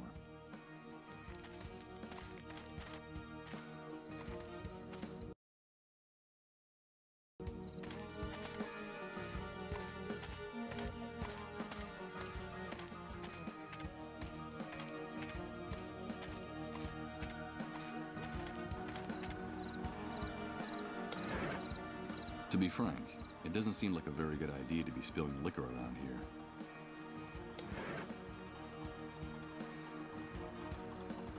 Better not. If these guys are unpleasant sober, I had to imagine them drunk. They're used and empty. Why would I want to refill these cans? I prefer to hold on to it. I think this will be more useful to me.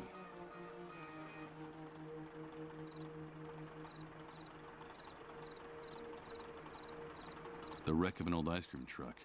I don't reckon it's going anywhere without its wheels. It looks like the enormous skeleton of a beached whale. Hey, where do you think... Let me into the van. I just want to talk to Rose for a few minutes. Of course, it's none of our business what you want to do it.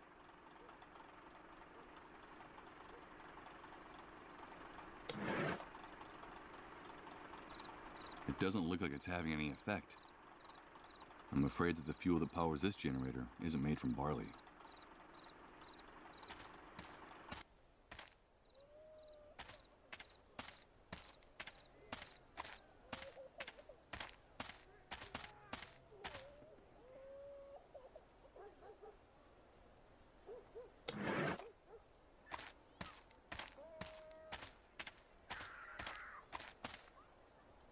A pool of blood mixed with mud marks the spot where that man, the mole, was shot. It gives me the chills. They may be able to kill with impunity, but it's still the scene of a crime. The wall of shame. The soldiers at the gate called it. This wall looks like it's witnessed a good number of executions, to say nothing of murders.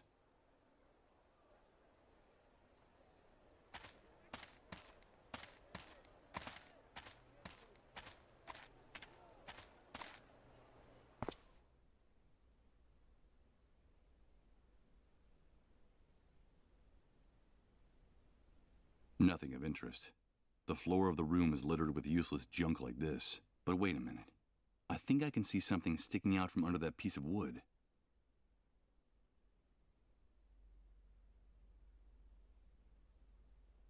Someone knocked over that enormous bookcase with all its books. And considering what it must have weighed, several people must have been involved in all this.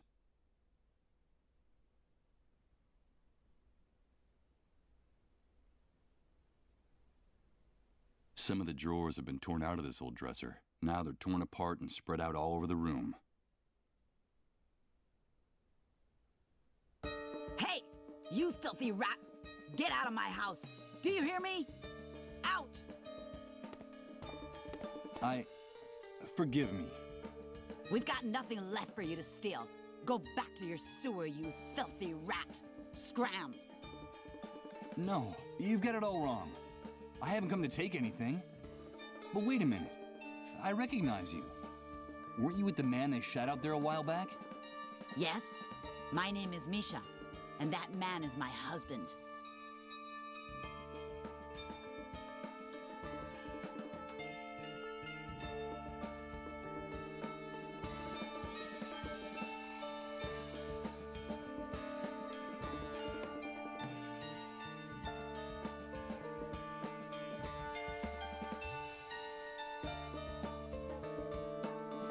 But what happened? Why did they shoot your husband? It's all your fault. All because of you camp rats. One of you reported him for harboring a dissolved. And those army pigs opened fire without even caring who they were aiming at, or how hard my husband had worked for them. So the lady the cleanup brigades took away from this house was a dissolved. That was my mother. I'm never gonna see her again. Damn filthy rats. Are you satisfied? It was you people that brought death to this family. Why is everything all over the floor? Were you robbed? They left us nothing. Those envious rats took everything. They'd been hanging around waiting for days. It seems like those bums have a sixth sense about where a dissolved is being hidden. When they saw my husband injured and lying on the ground, they forced their way in and looted our house. Bums? Envious rats? Who are you talking about exactly? Them! All of them! Everyone living here in this camp envies us. They envy who we are, what we have, our privileges, our army contacts. So they envy you because your husband is a mole. Is that right? Don't call him that, you worm! He collaborates with the forces of law and order. That's his job. And in this collaboration with law enforcement, wasn't turning in others of the dissolved one of your husband's duties? Shut up! Shut up! You envy us too! You're just like the rest of the rats in this camp. And what are the three of us gonna do when my husband's gone? We'll lose everything! The house, the money, our privileges.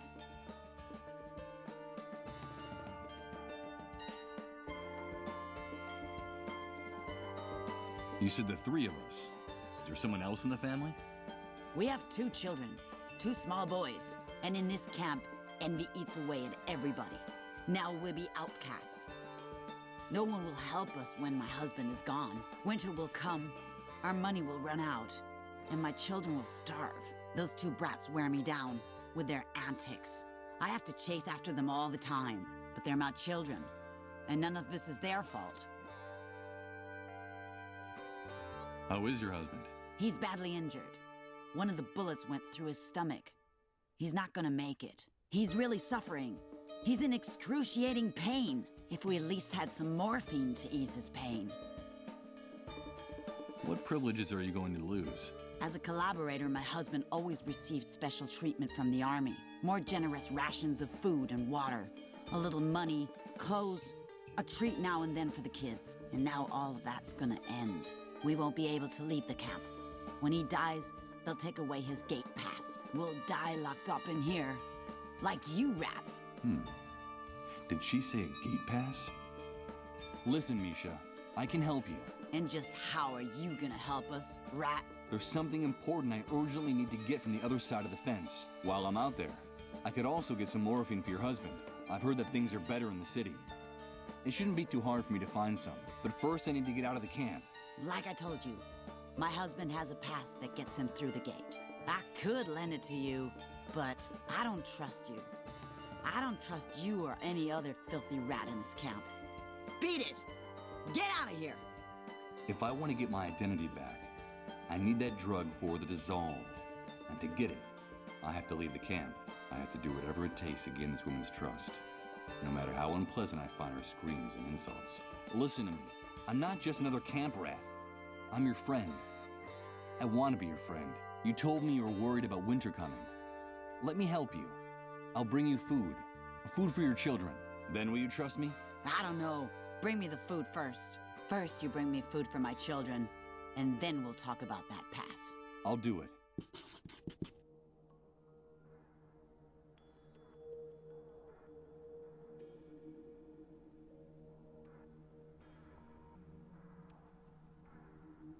Some of the drawers have been torn out of this old dresser. Now they're torn apart and spread out all over the room. Better not. Knowing what's inside that room, I have no interest in going in.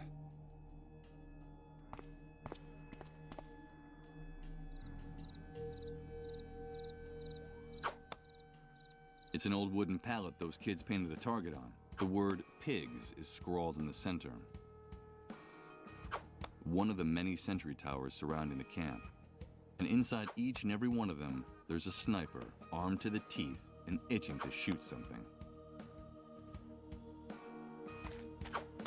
Hi, kids. Hello, sir. What are you up to? We're doing target practice. We're going to be real good shots. Someday, we'll get those pigs who shot Dad. How awful. Poor kids. And how is the target practice going? Bad at the moment. We need a real target, or we'll never be able to hit those soldiers. Yeah, we need a better target. Hey, quit talking to that rat. You know what Mom and Dad say about the people in the camp. Leave my brother alone. Get lost, rat. Yeah, you're not one of us. Get lost, rat.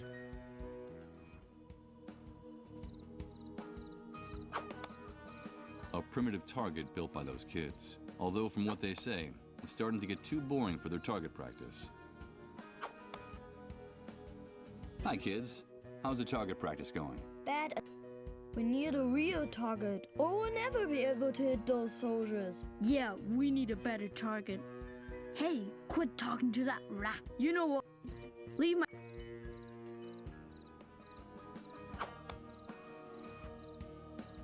The view from here is incredible. Until you get a look from this side, it's impossible to get an idea of the true size of the refugee camp.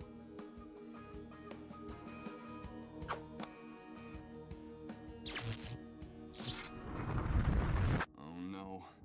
It's starting again. It's amazing. Everything's changing. Everything.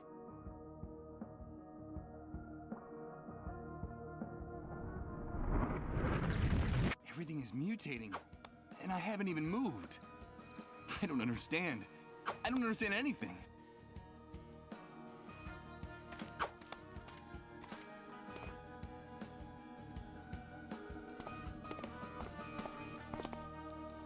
Don't even think about touching anything in this house, rat. Haven't you done me and my family enough harm already? You're just a lousy thief, like all the other cockroaches around here. Get out of here. No, wait, you're confused. I just wanted to clean up this mess a little. I just want to help you, okay? Oh, yeah? Keep your head. Of course. Understood. Whew.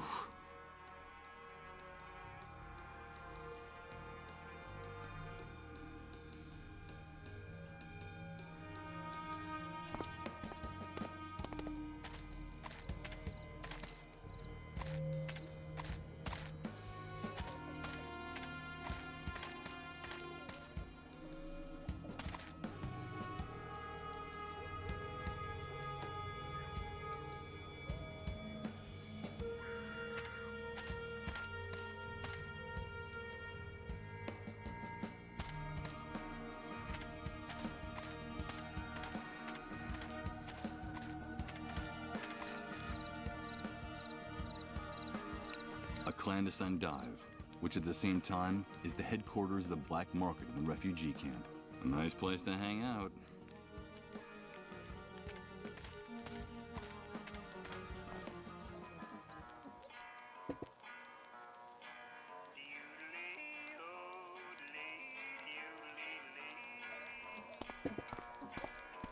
Hello again. What can I get for you? What do you sell here? Anything you can eat or drink. Anything that fits into a box or a bottle. For other types of goods, talk to the hunter directly. What do you need? Liquor, tobacco, food? I could use some food. You're in luck. Among the inhabitants of the camp in the first weeks after the Great Wave. You know, a bunch of them just happened to fall into our hands. What do you have to offer in exchange?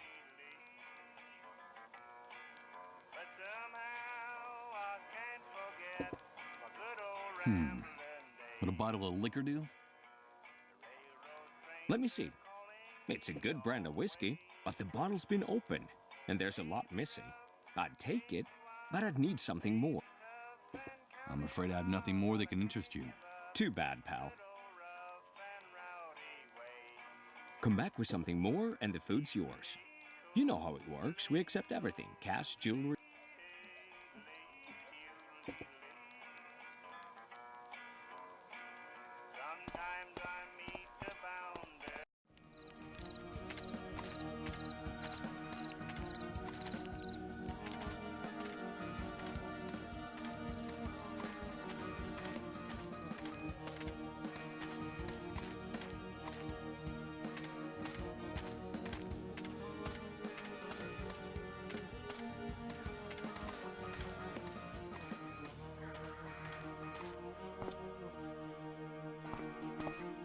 Hello again.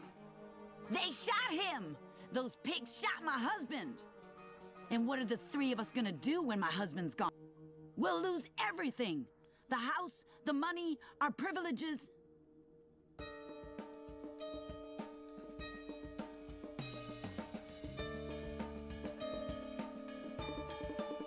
The three of you. I've already talked to your two boys out there. Those two brats wear me down with their antics. I have to chase after them all the time. They're just children. What do you know, you rat? I have to run after them all the time. Those kids don't give me a... I should be going, but I promise to help you, and I will. Give me that pass for getting out of the camp, and I'll get you some morphine for your husband. I don't trust you, rat. First bring me food for my children, and then we'll talk about the pass. Okay, I'll do it. They're used and dented. I can't figure out how to use the cans with this. I don't quite see how I could use this here. While she's here in the room, that woman is not going to let me touch anything in this house.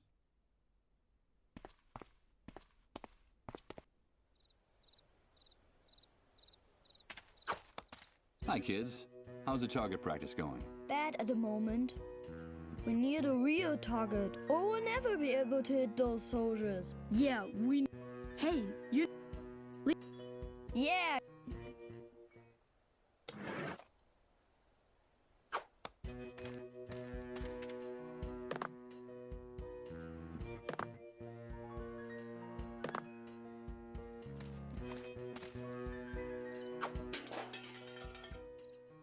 Thank you. Now we'll really be able to become the best shots in the camp. So now you're saying this rat isn't a rat? No, I'm not. My name is Michael. Hello, Michael.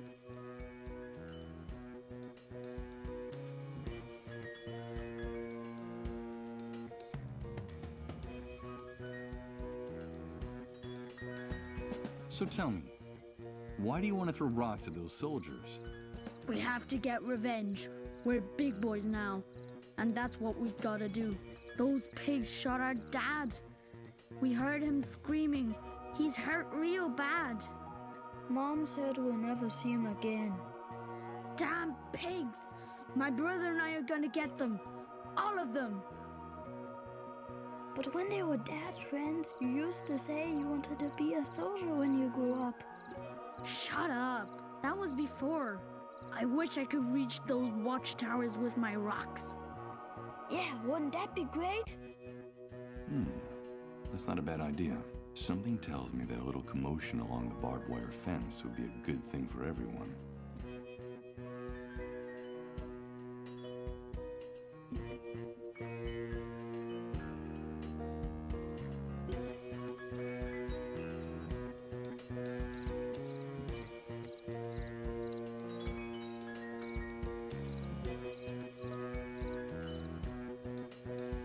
I need your help, boys.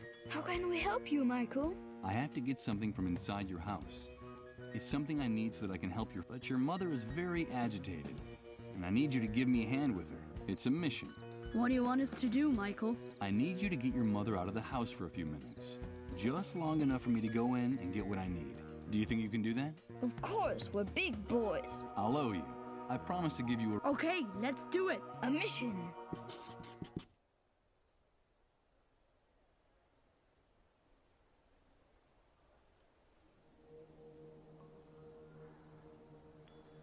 I'm not gonna pick them up. I'm sure it took the kids a long time to collect all those rocks for their target practice. Besides, I bet my aim is worse than theirs.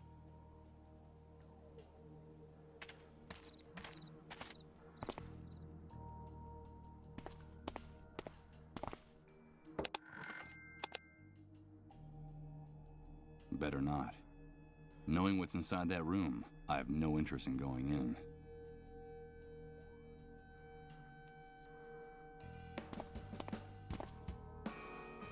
Oh, my head! What the hell's going on? Oh, God! My head feels like it's gonna explode! Michael, please, help us, help us. Please, remember, Beechwood Oracle. Il entend des voix, bordel.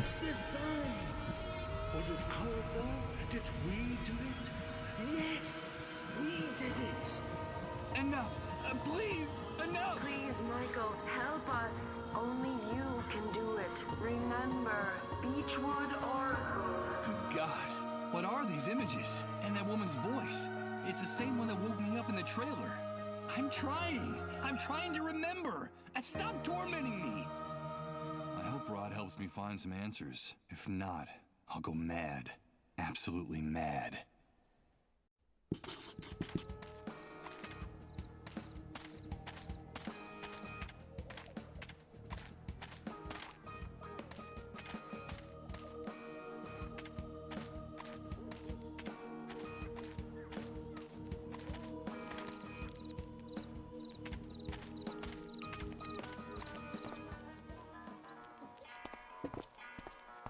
Hello again. What can I get for you? I could use some food. You're in luck. We have some of these emergency food rations the authorities distributed among the inhabitants of the camp in the first weeks after the Great Wave.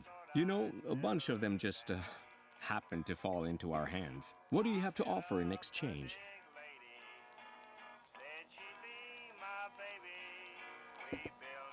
I have this pack of cigarettes. Virginia tobacco. There's not much of this in the camp. That's a good start, but it's not enough. The pack's been open and several cigarettes are missing. I'd need something more. Would a bottle of liquor do? Fantastic. I think that's a fair price. I'll take both of them. Here you go, pal.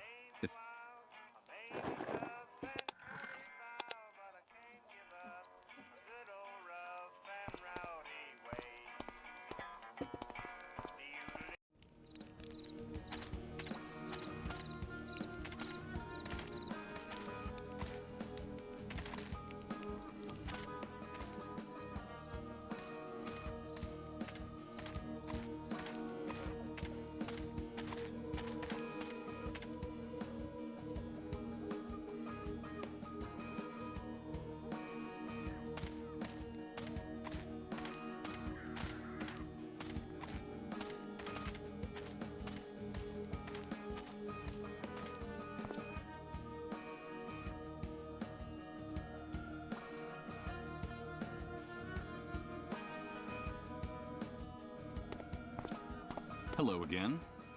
They shot him! Those pigs shot my husband! And what are the three of us gonna do when my husband's gone? We'll lose everything! The house, the money, our privileges.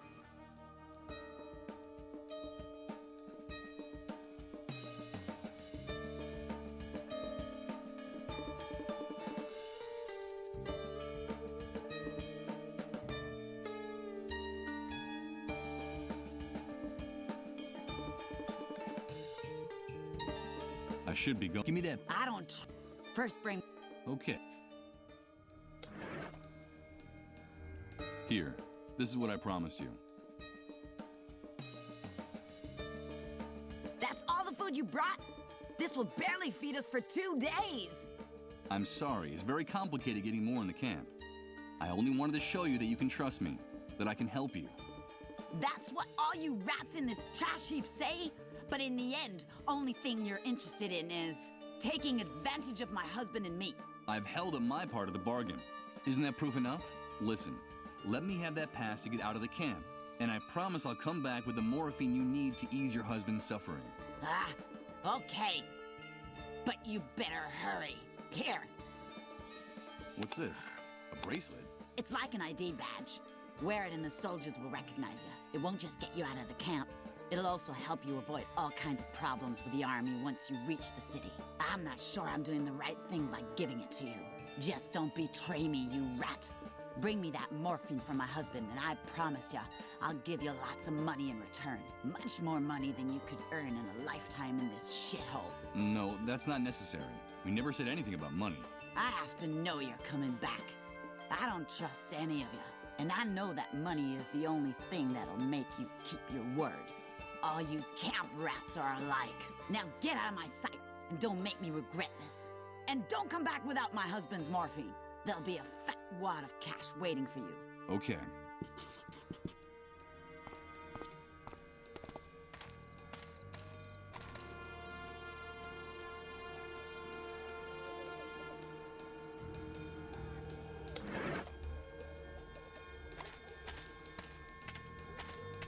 Go through that gate, and I'll blow your head off with one shot, rat.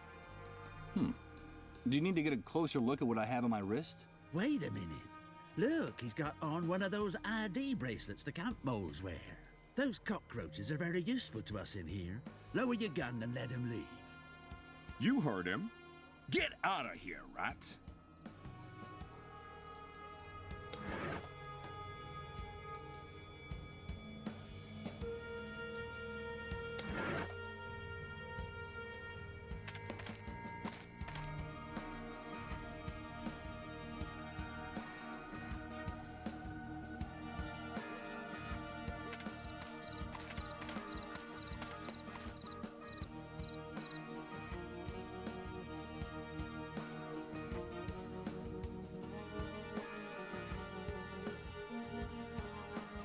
It's the charred remains of a tree trunk, fighting to keep from being devoured by the enormous hole in the ground.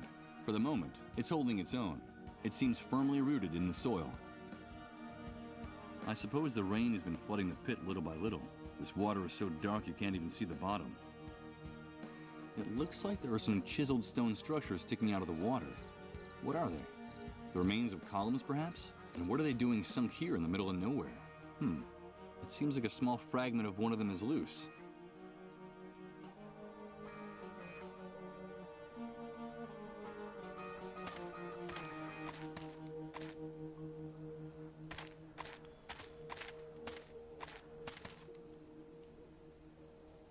From here I can see how the road leading out of the refugee camp splits into 3 paths. One leads to a kind of depression in the ground, another leads to a graded water outlet, and the third disappears into the distance, beyond the last hill. Could that be the road leading to the city?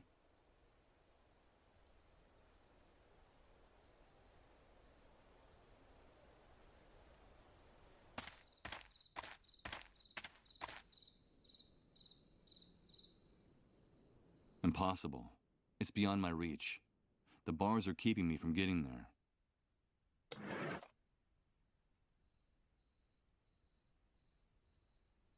Thick bars at the end of the pipe block the opening to the outside. Extremely hard and solid, I'm afraid. Impossible. It's beyond my reach. The bars are keeping me from getting there.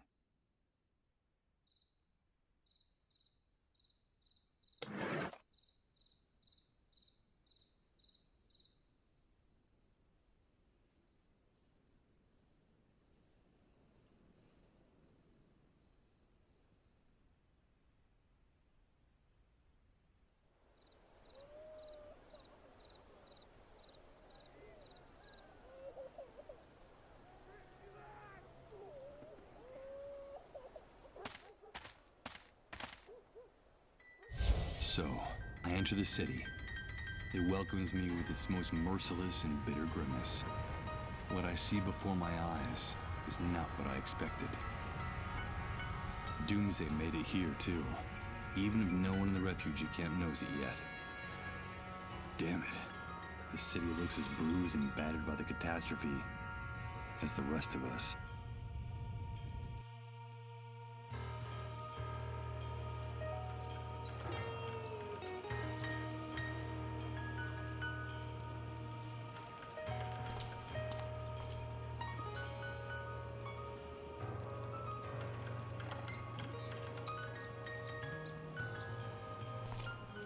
Help me, please! Help me! Don't let them find me in the street after curfew. But don't make any noise. There's a patrol just round the corner. But what is it you need me to do? It's almost curfew. I need a place to sleep. I need a place to hide, or they'll send me to the refugee camp. Don't you understand?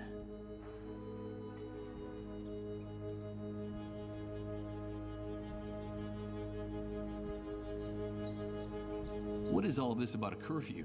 At curfew, the soldiers want the streets cleared. And the way they see it, if you're out on the street after curfew, it means that you've got nowhere to go. You don't have a home. You don't belong here. And that makes you a rat. And so they take you to the refugee camp. I can't go to the camp. Understand? I can't go there.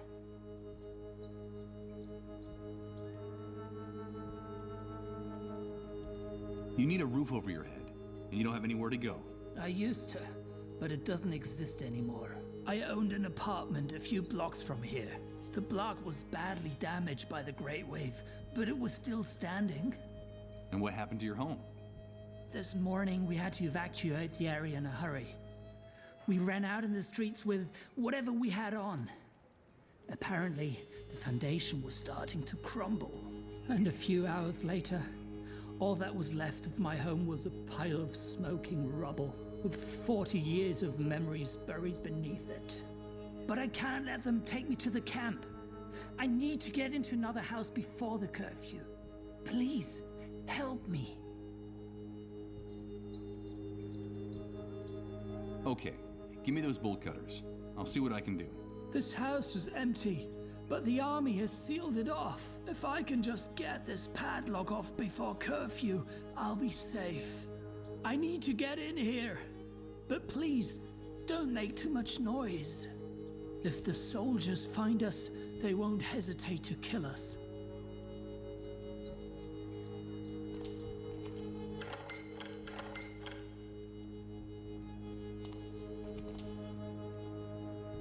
Impossible.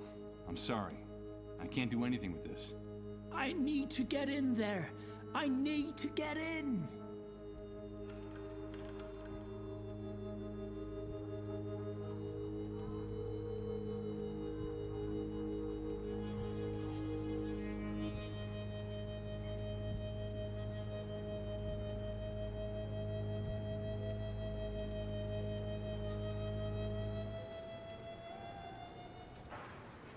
I'm looking for a place. Something like a pharmaceutical warehouse. Would you know anything about that? I don't really know. There's a small medical center just outside the city limits. I suppose you mean that, right? They built it in a hurry, just knocked it together after the Great Wave. No one really knows what it's for, but there are vehicles going in and out of the place all the time. Whatever they're doing in there, they're keeping it very secret. Not even my daughter would tell. Did you say your daughter? Yes, my daughter. My little Uma. She works there as a nurse. I'm afraid she left me. I suppose she got tired of living with a frail, sick old man like me. Because one day she simply left the house, and I haven't seen her since. It's been months now. I think she was right to leave me. These times are hard enough. You don't want to burn yourself with someone like me. I'm sorry. I can't help you. Help me, please.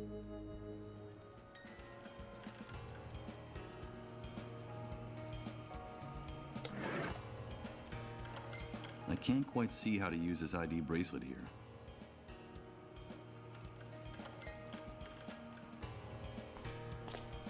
Hello, friend. You look lost. Come over by the fire. It's dying down, but maybe it'll last until curfew. As long as those uniformed psychopaths don't decide to end our little get-together first, of course. Hey, look! One of those magic bracelets from the camp. They say that place is a real hellhole. A kind of living death. So, you've come back from the dead. Do they call you Lazarus? Well, you could put it that way. You were saying something about a curfew. What time does it start exactly? Well, it depends on the mood of the soldiers in this zone. But you know it's time to go home when they start taking their guns out of their holsters. Today they're extremely jumpy. I don't think it'll be long before they start insulting people and hitting them with their rifle butts. You guys are awfully hard on them. It's just their crude way of showing us affection. Oh, shut up! In any case, you don't have to worry. That bracelet means you don't have to hide from them. You know, that's one of the privileges that comes with it. And you? Do you people have to hide? We try to stay out of their way. The first rule is, be home before curfew. Anyone who isn't. That's one of the strictest laws the Great Wave imposed upon this city.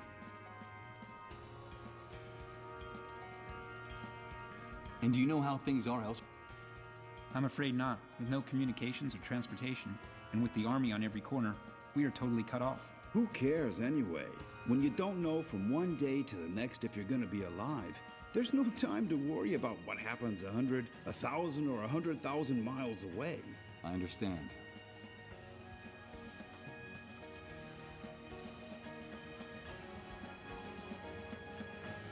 Why are you afraid of the soldiers? I'd heard that things function better here. I don't know where you heard that, friend, but whoever told you that was lying.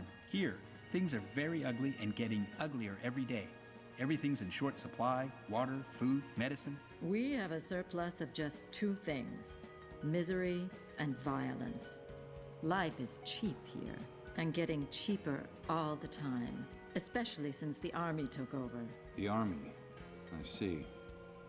And what happened to the other authorities? The politicians? The laws? Those are distant memories from the old world, my dear. Get them out of your head, because all that collapsed like a house of cards. Since the Great Wave, no one's got any plan, strategy. We're all adrift. He's right. The most reliable thing we have left is what you see around the corner. Armed teenagers in uniform on the streets, on the rooftops, just as scared as we are, or more, and shooting anything that moves. I think our common destiny is to finally die of starvation, of disease, or boredom. I don't know which of the three options I find the most cruel. Who knows? Maybe the most sensible thing is to organize a group excursion and break into Suicide Park. Suicide Park? Don't call it that. It's not funny. That name's as stupid as that hospital they built in such a hurry next to it. It's crazy. The entire city is starving and sick, and the soldiers keep those medical facilities locked up like Fort Knox.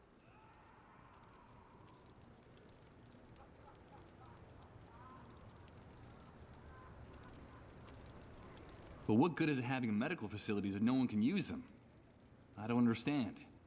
No one does, friend, but that's the way it is. I don't know why anyone would want to go into that building, but I can assure you that they're not going to get treated for anything in there, not even for a miserable cold. Besides, it's a real fortress. The person will be more likely to come out sick from an overdose of gunpowder and lead. You know how it is, dear. There's no cure for love or death. Hey, I like that last phrase.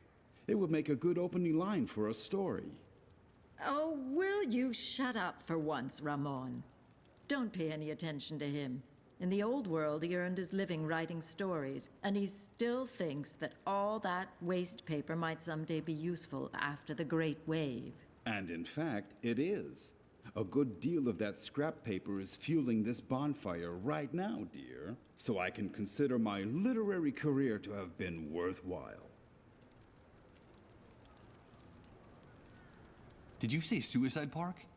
Someone in the camp told me about that place. And the first dark stars come out to hang from the sky. We could sit and count them together, you and I. When the sun departs from Suicide Park. Yes, I recognize the song. But what the hell is it? Is there really a place with that name? Yes, It exists. After the Great Wave, and when things were starting to get really ugly here, the weakest among us eased their suffering with a bullet, by overdosing, or by jumping from high places. You know how it is. All those dark stars had a hard time finding a reason to go on living. There was a terrible wave of suicides, and there still is. The problem is at some point a problem arose. How should I put it? A serious logistical problem. Access to drugs and firearms became practically impossible. So the easiest thing was to grab a rope or a belt and go to Suicide Park after dark. There was a time when it was hard to find a free branch anywhere in the park. The suicides in the area multiplied at such a rate that the army closed down the park. They said for public health reasons. For months, the only thing blooming in that park were the corpses of the hanged. The place became more like a theme park. Lots of fun for everyone. I told you not to make jokes about that. Don't you have any respect for anything? Of course not. That was one of the many things I lost in the Great Wave. And one of the things I missed the least, believe me. Thanks for the chat. Thanks for the company, friend. Ils m'ont pas du tout aidé, bordel. Judging from what remains of the stained glass windows and the murals, this pile of rubble must have been a place of worship before the Great Wave struck. Now it's one of the most badly damaged buildings in the area. There are hardly any walls still standing.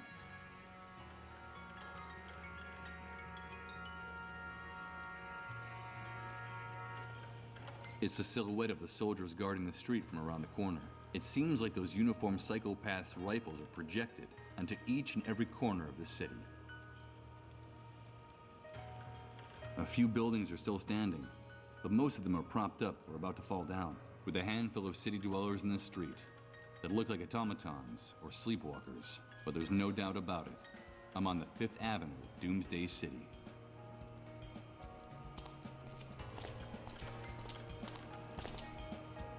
Send us a sign, Lord. We need a sign from you. Hey, wait a minute. I know that voice.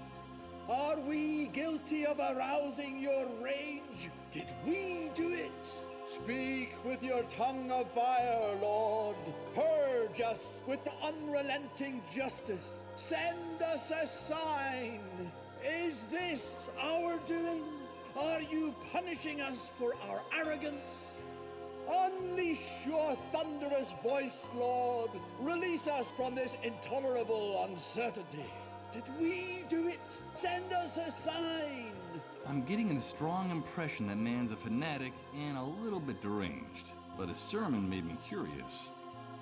What could he mean by, we did it? The ruins of the temple, the lion above the flames.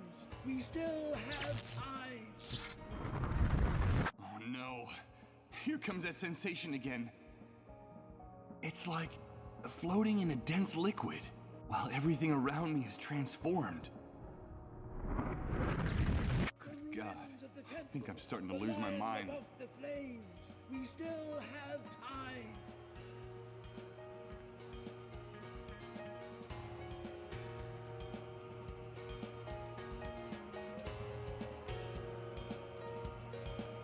Did we do it?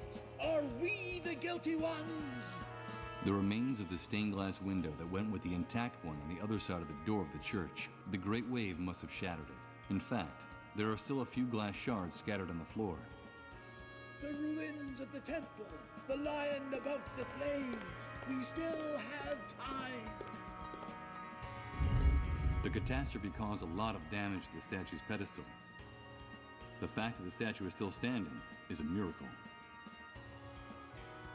Illuminate us with your This column fiery fragment voice, must have fallen Lord. off one of the Send walls us during the a catastrophe. sign. Now it's keeping the pedestal of the statue company. The catastrophe caused is a miracle. This enormous stone cross casts a giant shadow across the aisle of the church. Perhaps that wasn't the original intention, but the result is pretty gloomy and menacing. Considering the condition of the rest of the church, it's amazing that the stained glass window is still in place and practically intact. Such little light that gets in from the street gives it a ghostly appearance. Ruins of the temple, the lion above the flames. we still have A few parishioners listen to the words of the preacher, mesmerized, although I'm sure that, like me, they can't decipher the meaning of his mystical rants either. Illuminate us with your fiery Seated on these voice, disarranged Lord. pews, some Send us people are a listening to the sign. preacher, others just nod off. I guess they don't have anywhere else to go.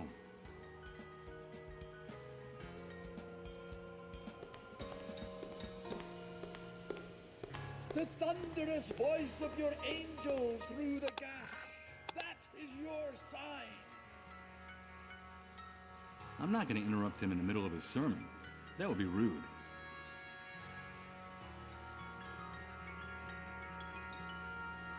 Illuminate us with your fiery voice, Lord. Send us a sign.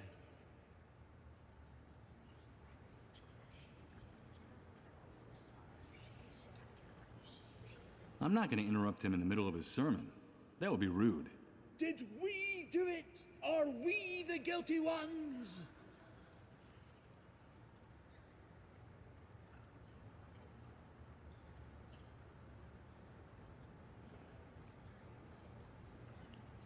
Did we do it? Are we the guilty ones?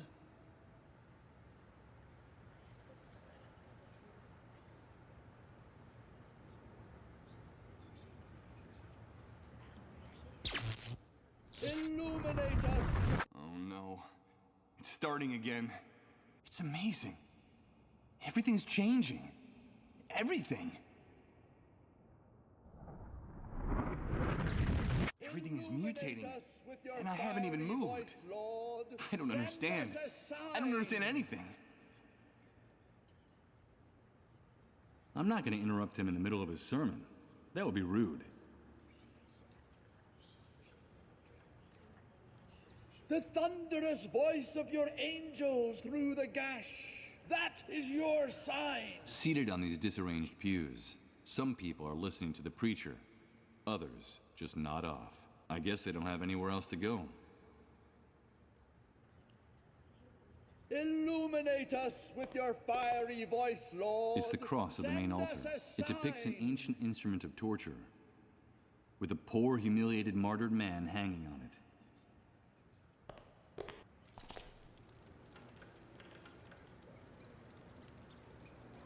What was formerly the entrance to a subway stop is now a bunker reinforced with bricks and cement. A moldy sign says, "Subway service suspended until further notice." I imagine the train tunnels were flooded or ruined after the Great Wave.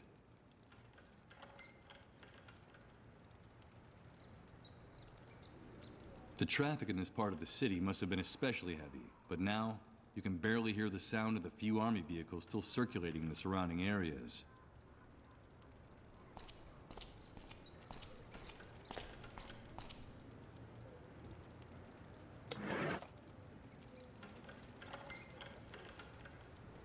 It's just a handful of glass shards. I don't think anyone could be very interested in them. From time to time, the old man with the bolt cutters peers at the shadows, absolutely terrified. Those savages have become an even greater problem for these people than the Great Wave and its aftermath. I don't think this handful of glass shards would be of any use here.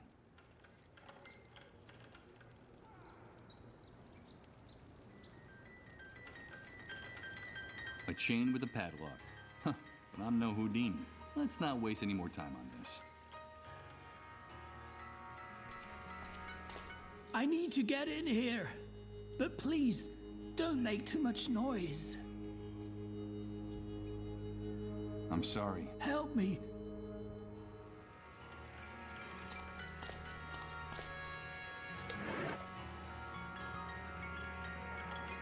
It doesn't seem like a good idea. What for? Too many things in my life have already gone up in smoke. The entire world has been reduced to ashes.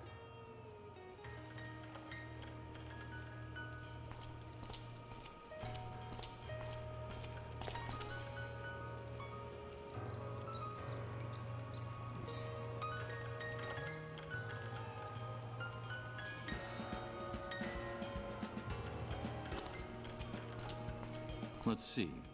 I and try to rip it off. Nothing. I'm afraid I'm not going to be able to get it off with my hands.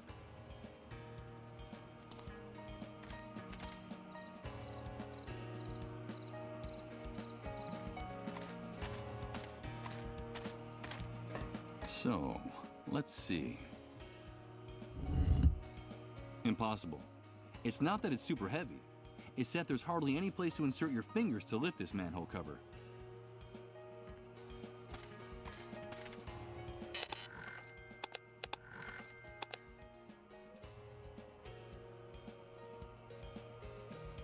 Southside Park. Would you believe it? This must be the famous Suicide Park I've been hearing so much about. Huh. The pun is as witty as it is macabre. A bucolic fountain covered with ivy and moss. The park's desolation gives it an air of mystery from this side of the fence. In its day, it must have been home to a school of goldfish, which I suppose are now gradually decomposing inside it. So, let's see. Impossible. It's not that it's super heavy. It's that there's hardly any place to insert your fingers to lift this manhole cover.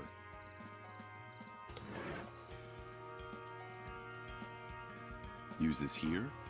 How?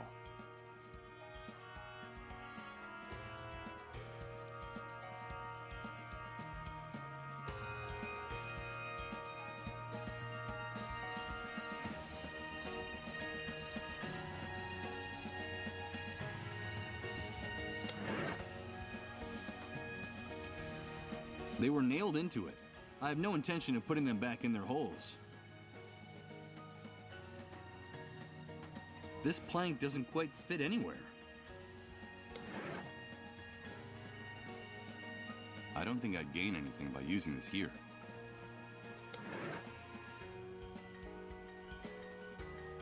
I hate the grating sound of glass being scratched. It jangles my nerves, so I won't do it. I don't think doing this. I wouldn't know how to use these glass shards here.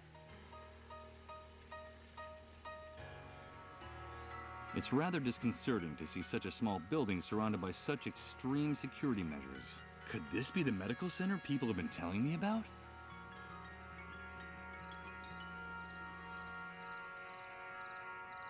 Judging from its girth, this giant must have lived for hundreds of years before someone got the bright idea of cutting it down. Now the stump is guarding the entrance to the park.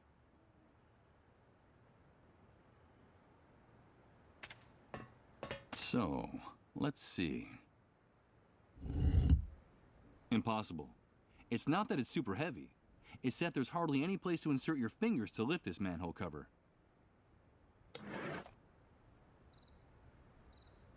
I'm afraid I can't do that.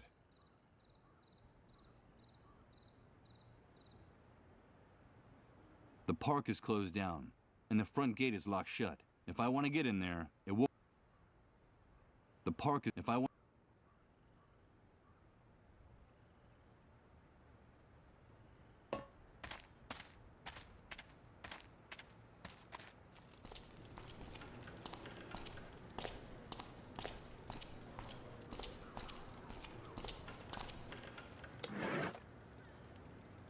It's a wooden plank with a badly written message.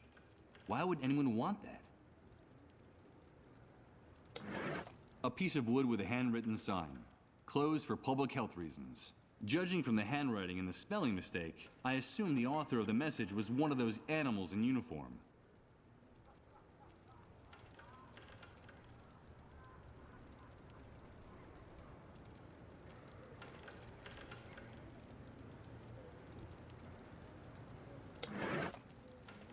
I'm not going to give it to anyone. Then I wouldn't have it anymore. To tell the truth, using this piece of wood with that wouldn't help me much. They were nailed into it. I have no intention of putting them back in their holes.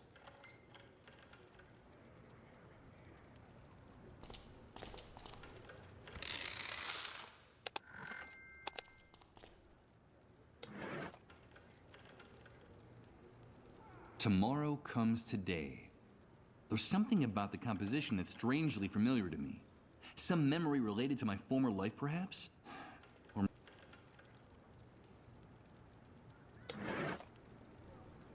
Better not. That would be a waste of time. I'm not going to give it to anyone. I'm sure this poster hides some important information about my past. Although, it could also be that my faulty memory is playing tricks on me.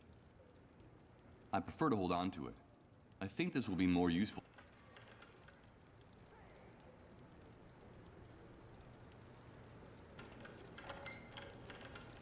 A dirty window at ground level for ventilation.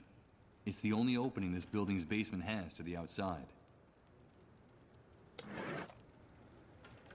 Scratching the glass with the nails wouldn't do much good. Besides, I hate the squeaky sound of sharp objects on glass. This plank doesn't quite fit anywhere.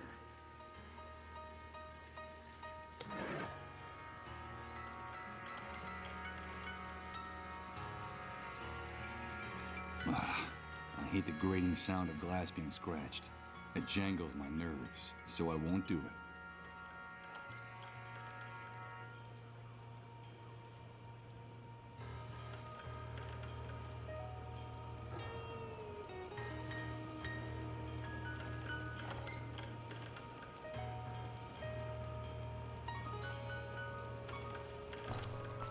Can I ask you a few questions? Sure, but make it snappy. Can't you see that we're very busy?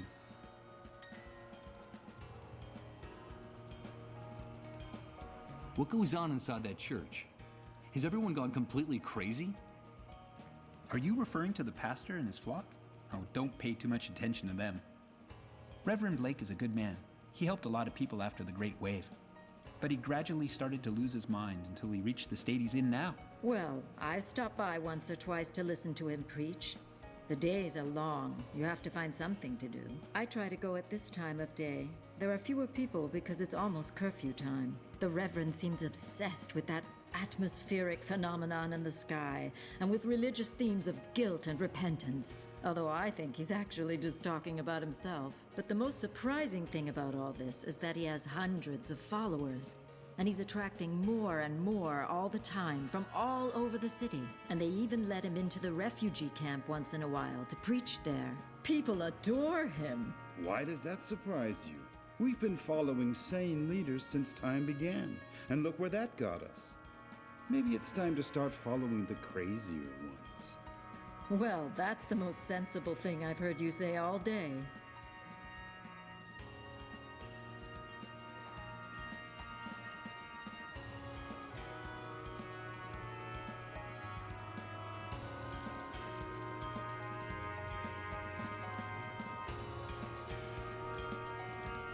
Atmospheric phenomenon? Are you referring to the gash in the sky? In the camp, no one knows what it is. On this side of the fence, the authorities have come up with their own scientific term, atypical controlled turbulence in the upper ionosphere. Though I suppose that's just a fancy way of telling us that they have no idea what the hell it was that split the sky in two after the Great Wave. It makes my blood run cold when that aberration starts to grind out that noise like a piece of rusty machinery. I wish those scrambled little clouds up there were the worst of our problems, dear. Oh, shut up.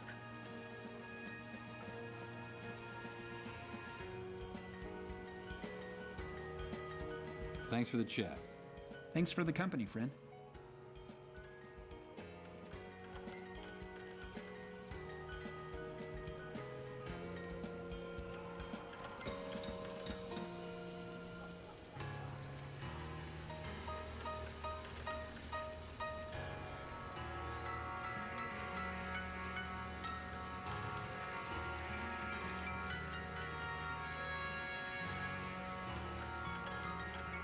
Can I ask you a few questions? Sure, but make it snappy, can't you?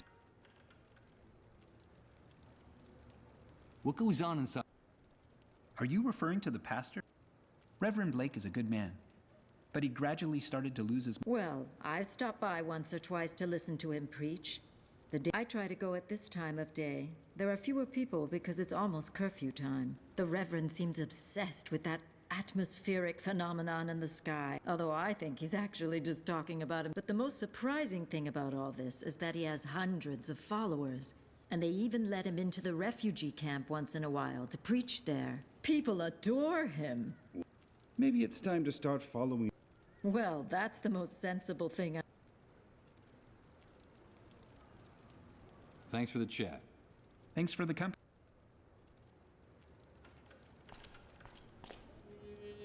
I need to...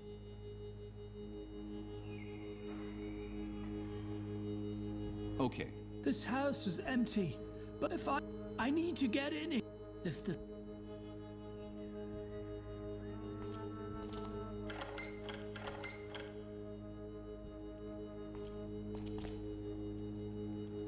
Impossible. I'm sorry. I can't do any... I need...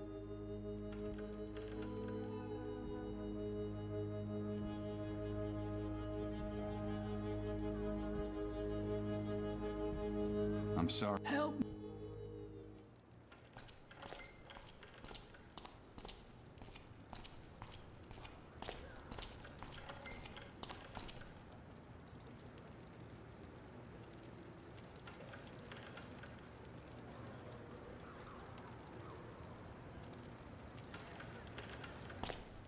The ruins of the temple, the lion above the flames. We still have time.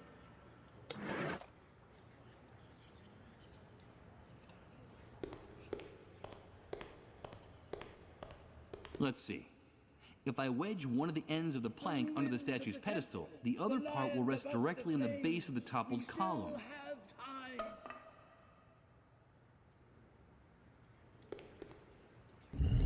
The catastrophe caused a lot of damage. Is a miracle. The ruins of the temple, the lion above the flames. We still have It doesn't look like it's having any effect. We're waiting, Lord. Did we do it? Illuminate us. Send us a sign with your just and vengeful arm. Is this our fault?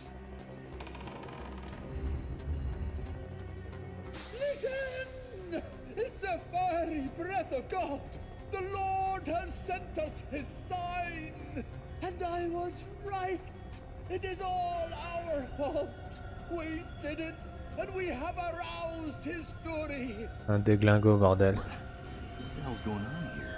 It's the atmospheric phenomenon I've been hearing so much about. That infernal sound coming from the crack in the sky. It's terrifying.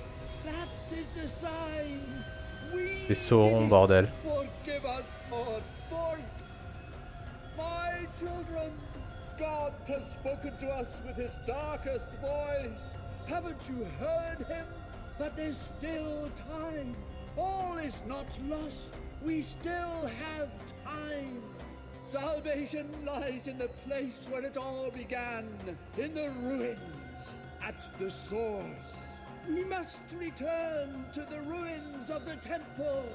We must return. We must.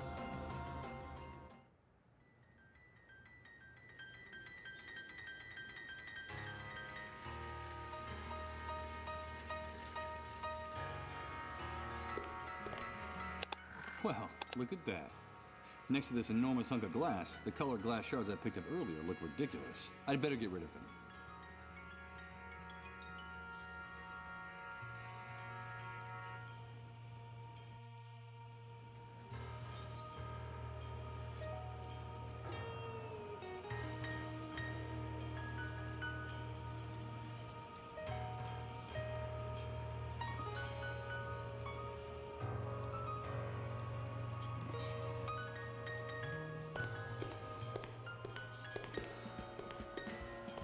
Hello. I heard your sermon and... Yeah, God has shown us his sign. He has finally spoken to all of us. With his thunderous voice, he has revealed the unknown. We did it. It's all our fault. We did it. But there's still time. All is not lost. There's still time to avoid it. The head of the lion above the flames holds the key to everything.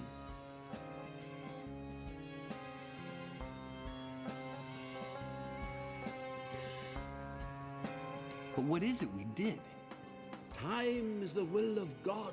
It is his heart and his hammer. The centuries and the ages belong solely to him. The celestial empire is a divine clock. Time rotates around God.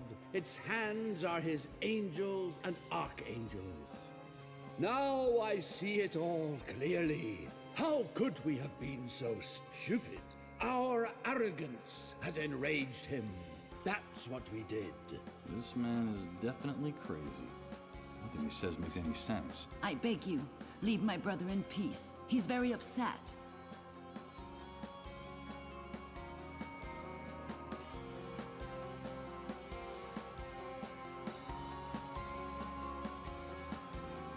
We did what?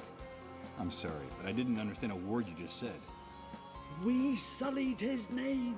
We didn't know that each second is a drop of Christ's blood, and that only he can reign over the interval, over the infinite mysticism of the fragment. Only he can reign over time with his incandescent omnipotence, and we were unable to see it. And now he is enraged, and we're to blame. That's what we did. I still don't understand what it is we did. Each cycle is a fluorescent gust of God's will, don't you see? Can't you see it? He reigns over the days and the hours from the inscrutable luminescence of his dwelling place. And we are just instants that slip through his fingers. Time is his, and his alone. And we tried to wrest it from him. That's what we did. What signs are you referring to? The dark angels of God clamor madly through the open wound that is bleeding the kingdom of heaven dry. Haven't you heard? They were speaking with a thunderous voice. God is furious. That is his sign. I suppose in his delirium, the man has mistaken that strange sound coming from the gash in the sky left by the great wave as a sign from the heavens. He's definitely lost his mind. Please be so kind as to leave us in peace. Can't you see that my brother is very agitated?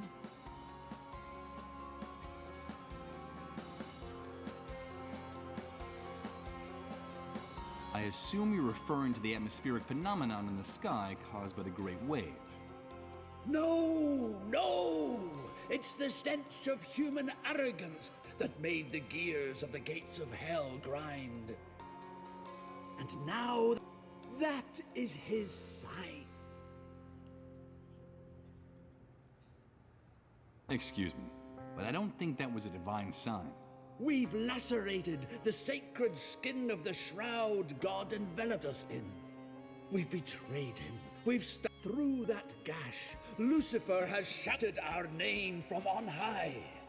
Satan is calling each and every one of us by name. Can't you hear it? That is his sign.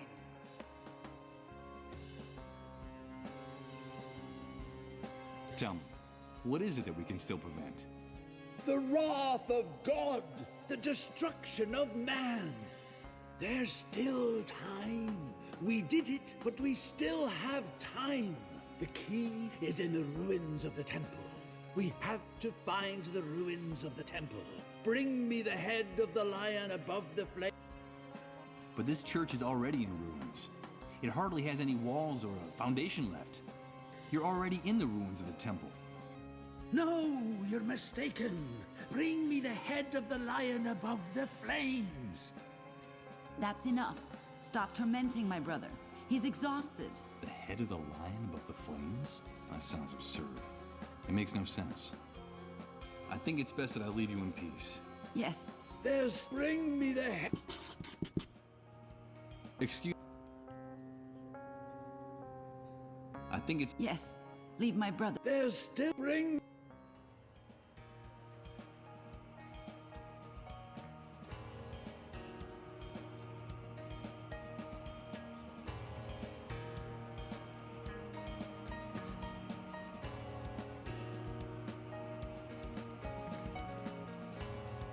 This is a stone physics.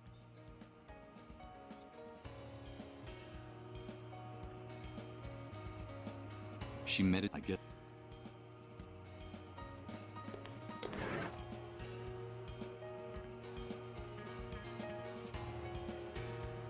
I'm not gonna give it to anyone. I'm sure this poster although...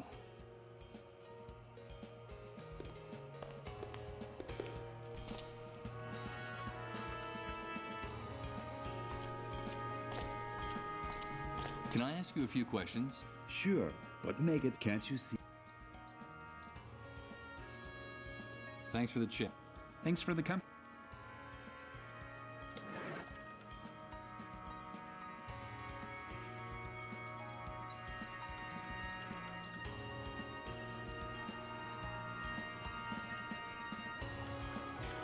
Scratching the glass with the nails. Besides, I hate...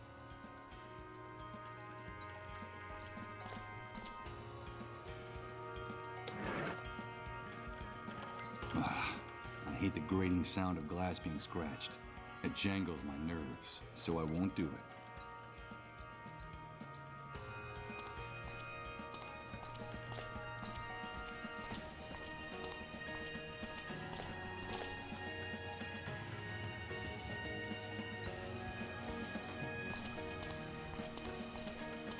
Let's see. I can try to rip it off. Nothing. I'm afraid I'm not going to be able to get it off with my hands. What for? I'd only end up breaking the glass, or even worse, cutting my hand with it. It's not that securely attached to the wall, but I need something stronger to tear this sign down.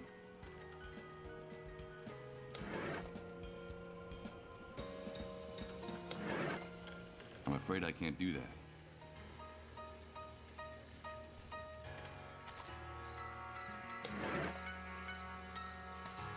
I don't quite see how I could use this here.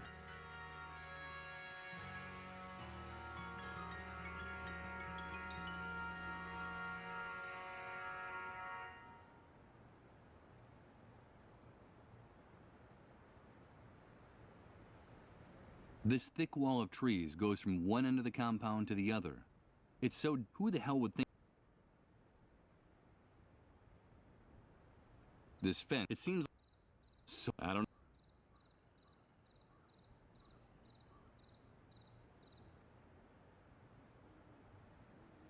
You can smell these dead creatures from several yards away. I have no intention of picking up those rotten fish with my hands, to say nothing of putting them in my pocket. A buccal in its state.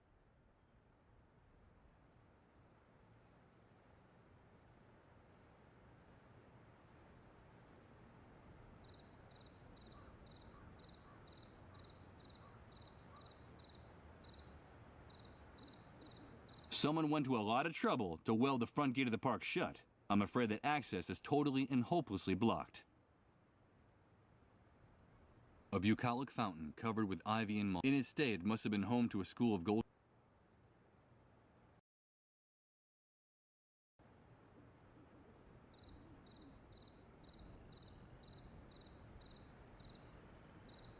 En noir.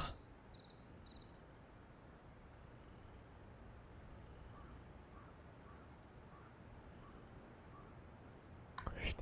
En noir, bordel.